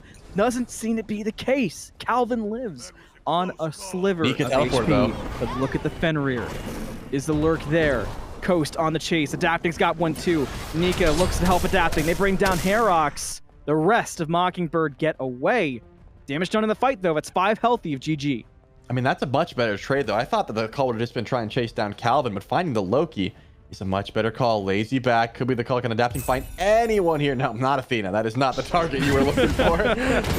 Maybe a dive on the Hawk, but breastplate in the beast means Adapting needs to get out of there before more aggression comes through. Wow. Yeah, I think that was a smart call as well. Like I said, man, Deduin just so tanky. Look at the itemization. There's no one that has 4 full items online besides this Athena at the moment. A little bit of a pull here. Who are you going to pick up? Someone without beads is the call. And yes, already ripped back his Hawk, and he's Later. But the party's still here. The first kill goes to the Coast. The second kill to Dardes. The fight real good. Still all healthy for GG. Let's take a journey over to the Fire Giant side. And Mockingbird, they're not in a position to respond to this. Deduin's nearby. Remember, Sunder could be available. Blue buff is the target for now. Deduin doesn't have the ultimate, though, so if you do step up, you don't really have a way to get out Maybe through the door? No, it's Doesn't going to go know. for farm. They're giving this one up. Fire Giant goes the way of Giovanni Giorgio for absolute free. In trade, a Gold Fury was the call that Mockingbird made. You just have enough time to get back to base and get ready for your defense. You think Pyromancer is still going to be important before the Phoenix Siege, or I guess the Tower Siege in this case, because every single tower is still on the map for Mockingbird? Yeah, there's a lot of gold to be had with that Fire Giant, and it's just beginning. I mean, plenty of damage underway already. I've been seeing a lot of clutch ultimates here from Nika. It's been a night and day difference as well from this solo lane Fender. I like the earlier Void Shield. It helps with that damage problem we were talking about earlier, where when you just go full tank, you're not really threatening. Yeah, you're but missing that out a lot. Yeah, that Brutalize is certainly finding its mark on the squishier targets. Once Death's Embrace is online, adds some sustain to that mix as well. And you're looking good if you're Nika. And Giovanni Giorgio, they've got damage. The On Her, who is still a question, will not be going crit, at least for the moment. Kinsblade to Titan, so can handle the tanks, certainly, for Mockingbird. Pyromancer's the call. That's what I was talking about. You need that Runic Bomb. It's not as if getting Phoenixes or getting tier 2 towers are very easy to do. I mean, Coast, Titan's Bane already finished means that you will do some good true auto attack damage towards these structures, but I actually like this from Mockingbird as well. Oh boy, another pull. The beat comes through, but no Hawk Laws in this world. Where's the party at? Do you even need it to do it? Falls down as well, and now instead of looking at towers, it may be the call to grab the Phoenix. Herox could have went back to grab the wave in time. And it looks like he might be able to do just that. Yeah, Herox can take the wave away, but he's not going to do it. He's just going to let him push. The Phoenix is the call for GG. Mockingbird a little asleep at the wheel, not trying to defend, but their Loki is in solo lane, clearing out the wave. Phoenix still not fully committed to or down, though, for GG. So a little bit of time. They wouldn't get different. Backing now? No. Loki stopped the back. Submit Phoenix for free to Giovanni Giorgio. No answer whatsoever from Mockingbird. I mean, maybe there's no way Calvin and Spud walk up without minions and 3 items online for Coast. Like, it would have been tough, even with the Runic Bomb, especially if they destroyed it. Regardless, Herox didn't want to play his life, because if he dies, it could be the Titan that they're looking at. Oh boy, Herox spotted out. Already Nika on the chase down, but a beautiful stun makes sure that the Ragnarok does not come through. And you lose 1 mid Phoenix when there is still tier 1 towers on the map to be grabbed. That's just wrong place at the wrong time. And unfortunately for Hawk, that beads was a little bit too late. And it just turned from 1 pick into 2 into a free bird for Giovanni Giorgio. Trying to chase down Coast is the call. He should have plenty of time to try and get out here, especially with the pillar. I don't know how deep you really go, but yeah, I don't think first of all, Coast even needs to fight this, but he's doing it just because. Is the leaf not back up? Really? I'm amazed. I thought Coast would have been able to just run, but it seemed like he wanted to turn Oh tight. no! The jump scare, the Typhoon catches Spud. Is there an opening here? The Floppus goes in, finds 2. Adapting, sights on Spud, combines with Nika, they bring him down. Mockingbird stepped up so far for Coast, and it's blowing up in their face. They're gonna lose Hawk too. Calvin brings them right back, just so they can bring him down. GG, find a fight that was just handed to them in the jungle. I mean, hey, Coast didn't have to go for that play, but it looks like he did it just so his team could show up right in the perfect moment to stop all of those backs, and now get a little bit more farm. Herox was just split pushing right the whole time, had no interest in that engagement, just wants to fast track to level 20. Whereas Giovanni Giorgio, they have no one on this side of the map to really stop, and they'll grab the tier 1 and then head back for Gold Fury. Definitely a good look. Try to put even more gold in their pockets. Level 20 finally starting to be hit here. Dardes, first one to cross that threshold. Not too far after is going to be Nika, and then I assume Coast after this Gold Fury and like a buff or a wave or 2. Should be enough to hit that threshold as well. So Fire Giant's going to look a lot more difficult to try and defend if you're Mockingbird. Feels like it's going to have to be a miracle steal. It's so crazy how game 1 had this sort of breakneck pace towards the late game. If GG hit the late game and they said, oh, we're here, we're playing the game now. Game 2, Mockingbird were in control of so much of it, going going step for step with Giovanni Giorgio, and this one has just gotten away from them. 10k gold at 25 minutes, 9-2 for kills, but as we've seen, that's not where the attention's been. But the ones that are there have mattered so much. Those 3 kills on adapting, those are high impact kills for the overall pace and play of the game. Ancient Fury going to be up next. Fire available here soon for Giovanni Giorgio. I mean, it's all of a sudden dire straits for Mockingbird. Well, Fire Giant being looked at. hi-rez is the only one on this side of the map. And it looks like with tier 2 is going to be the call. Question is, do they keep pushing? Does Mockingbird go in for like a base race or something like that? Because they have 4 on left lane. So grab the tier 2. Do they immediately channel the back? Or do they try and push on where it... Oh, they pop beads before going. Just to, you know, beads anything coming for them. And they decide to back up. My goodness. It's a good... Hey, good news. No one on Mockingbird saw that. I mean, no one on Giovanni Giorgio saw that, so... Yeah, everyone on Mockingbird saw that. Yeah, everyone on Mockingbird saw that, but no one on GG has that information just yet. Pretty significant that they do not have that information. The mid Phoenix will respawn. Mockingbird can keep it safe for the time being. And on the side lanes, there are still 2 tier 2 towers standing. Which, you know, when you get to a game like this that's had this burning pace for Giovanni Giorgio, I always feel like it's important to mention when those towers do still stand. I mean, especially with the tier 1 and solo, one shot. But Spud, dangerous spot to be in. Airstrike away, that tier 1 will not stand much longer, but at least it's slowing down GG. Finally, that tier 1 drop. Phoenix was able to respawn in mid, which is a big deal, which means Mockingbird can set all of their sights on just trying to defend, as opposed to, you know, clearing out those fire minions. You still have to play this one slow if you're GG. It is tough to try and grab Phoenix into a Cuckoo. He's got good wave clear. I do think Spud is finally online with some extra crit and Titan's Bane, so the Jingwei's auto attacks are going to start crunching. Grab yourself a Pyromancer, get that Runic Bomb, and then breaking the base becomes that much easier. hi-rez is still just on split push duty. I haven't seen this Loki with the team in like a solid 7 minutes or so. But going back to base should be what? Upgraded starter. Oh, Heartseeker and the upgraded starter. Going to be a good look. We'll see how it ends up working out for him, because Mid-Bird is the target and Nika wants to find an ult. There goes the Fenrir. The Ragnarok out. Not going to bring anyone fully back to Giovanni. The team regroups in mid, and they continue to bide their time, waiting for the engage into the Phoenix. Who's that engage going to be on? Becomes a new question. And Desert's Fury out, but doesn't find any big picks. Just to immune the taunt there. Didn't want to try and waste anything else, so Coach said, you know what? I'll use the ult. Doesn't really matter. Phoenix not going to be the target. There's still one more tier 2 to go through, so maybe grab the tier 2, then head back for Ancient Fury.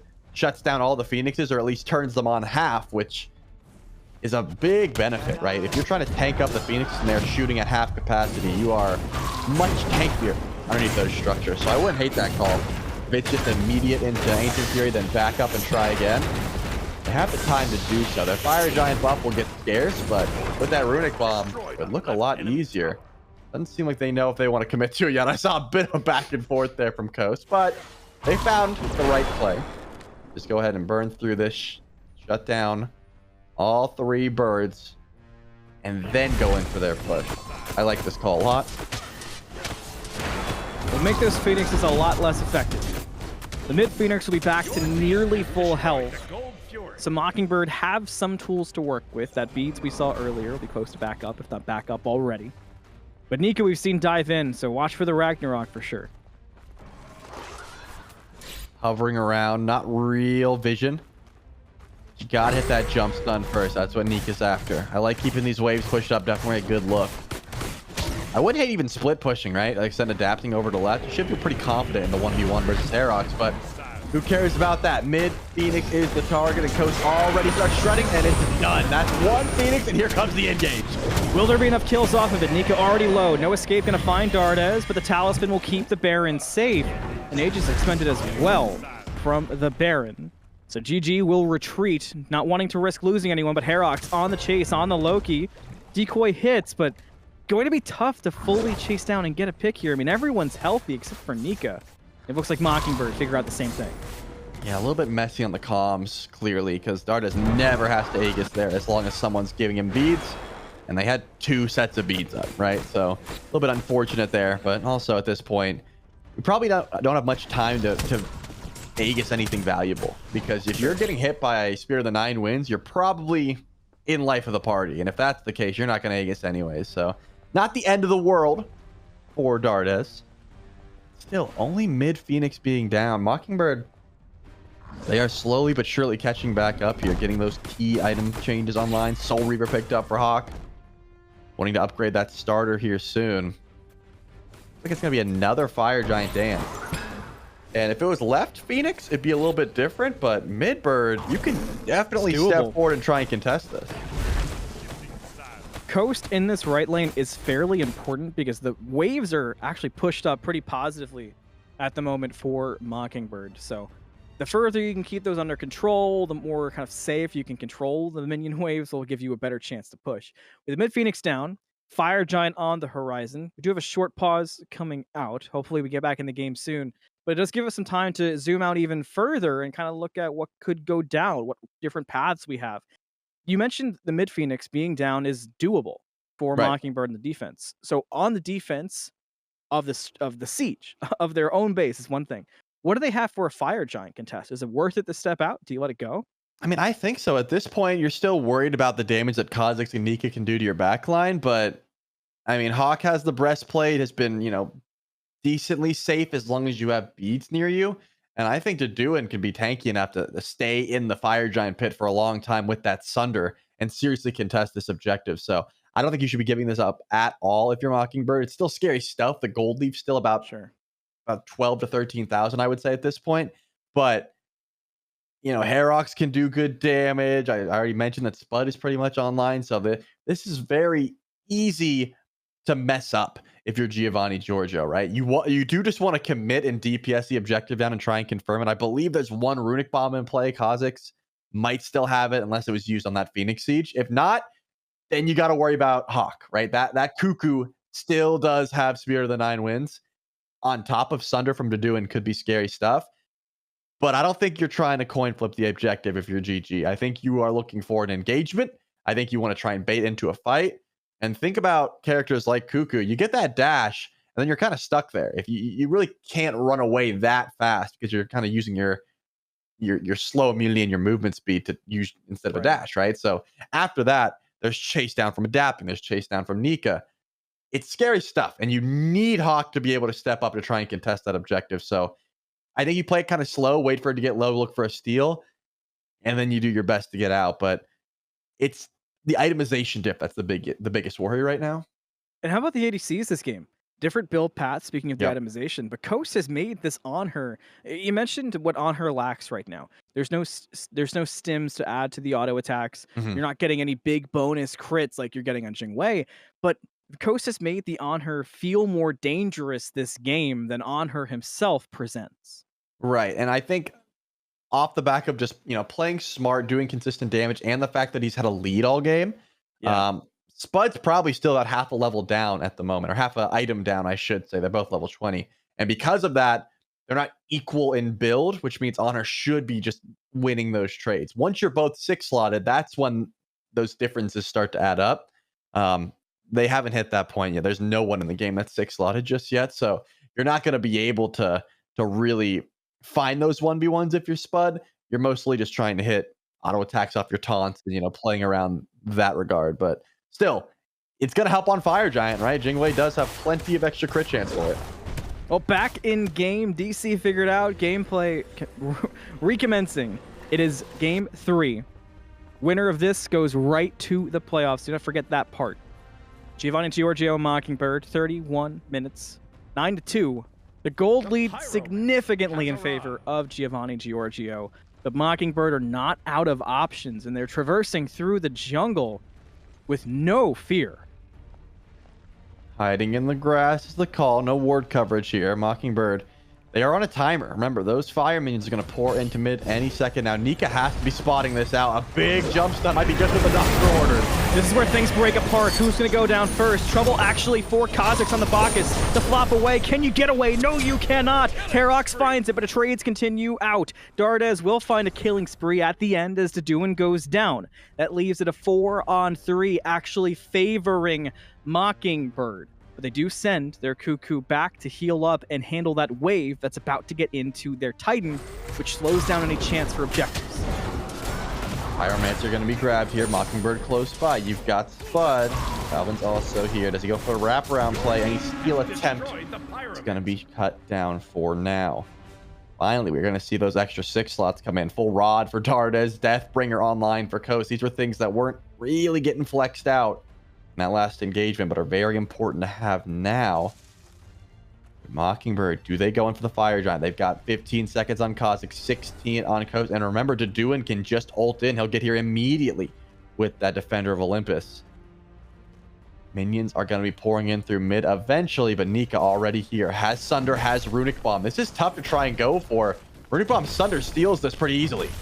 Titan down to a quarter. Remember the names on Giovanni, Giorgio. Mockingbird, a massive task to do this, and they cannot do it. Nika reminds them who he is and steals away the Fire Giant. Brings Herox right back to Dardes, who sends him right to the dirt. Now the engage is out, and Giovanni, Giorgio are blowing up Mockingbird. There's another. There's a double kill for Dardes, and Calvin and Spud will be the last one standing, at least for the time being. The rest of Giovanni run down Spud, and they do it at the Fire Giant. They get it away, and the game is all but theirs. Only Calvin left to go through.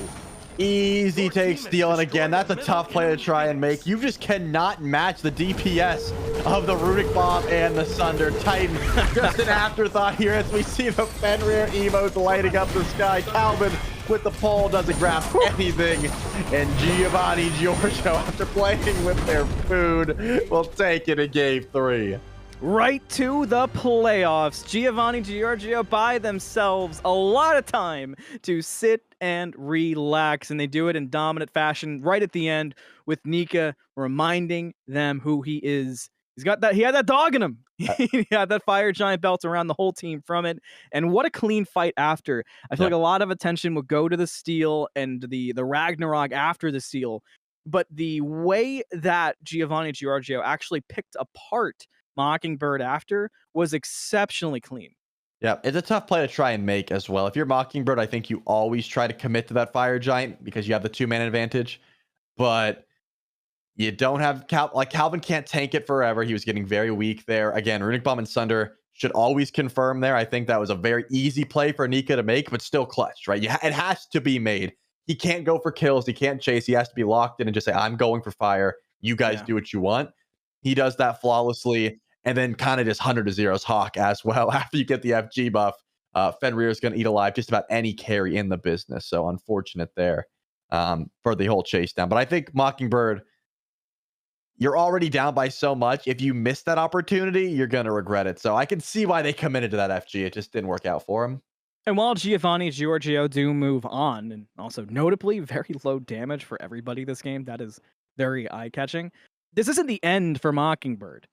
With the way Switch stages work, Mockingbird has a lot of games left to go. So this is a matchup we might just see again in the future. And it's kind of hard to deny, especially with the game 2 showing that Mockingbird are... You can't say they're not legit. You can't say that this game proved that, like, oh, you know, see, it was a fluke that they even got to this point. Right. You can't say any of that about Mockingbird. And while Giovanni and Giorgio, they get that time to relax, and we can take a look at the bracket to really show what we're explaining here. Mockingbird, they've had a lot of gaming left to do. Their chances to go to the playoffs, Trelly, are not gone. Well, what you need to remember as well is that any team that is in that 2-0 square in the middle of your screen, Giovanni, Giorgio, Mockingbird, Smoke Break, Team Risk, we're all just one set away from going. Just because Mockingbird lost, it now just means they're in the 2-1 section and they are one game away from going. If they somehow lose there, they'll be in the 2-2 section and they'll be one more game from going. That's just you've already got your 2 wins. You need to get to 3. So same week, different same plan, different week is going to be their mindset going into next week. We will see more of Mockingbird, but for Giovanni, Giorgio, it's going to be a while before we see them again. And they played lights out in game number 3. They made that comp work. I had my question marks about the Baron mid. I mean, Darius ended up looking real clean on it. Well, that was just the start of our day today for the Founders Series. That was EMEA. And let's take a look at the schedule and kind of see where we're at with things. That was such a fun one. North America's still left to go, though, and we'll see if they can compete with especially with the breakneck pace of the previous couple of games. We've got ourselves Mr. Play-by-Play versus Basket of E-Kittens. What a name. And then today at 5 o'clock, a matchup that I know you and I have been looking forward to, but I'm sure everyone at home is looking forward to as well. Food Drive for Globe versus Team Name, but with 5 M's. Last week, Food Drive for Globe, they had the upset win over Scrumptious. They themselves are saying, look who we are. This is who we are. Making names for themselves. This is another test. If you can beat Team Name, but with 5 M's, you can really establish yourself, Charlie. And I mean, last night, Food Drive for Globe beat Scrumptious again in Smite Prime. So they are a legit team. This is just, I would say, one of the biggest tests they've had up to this point. And something you got to remember, again, we just watched a promotion game. Next game is going to be an elimination game where you are out of the Swiss bracket if you take that L. And then, of course, Food Drive for Globe, they also want to get that promotion, right? So it's going to be important nonetheless. Every game has some sort of stakes, whether it's being promoting on to skipping to playoffs or dropping down to that last chance qualifier option. So keep that in mind. There is a lot on the line for these squads, and they got to get mentally locked in, man. We've seen some good Smite already today, and I have to assume that only more is coming next.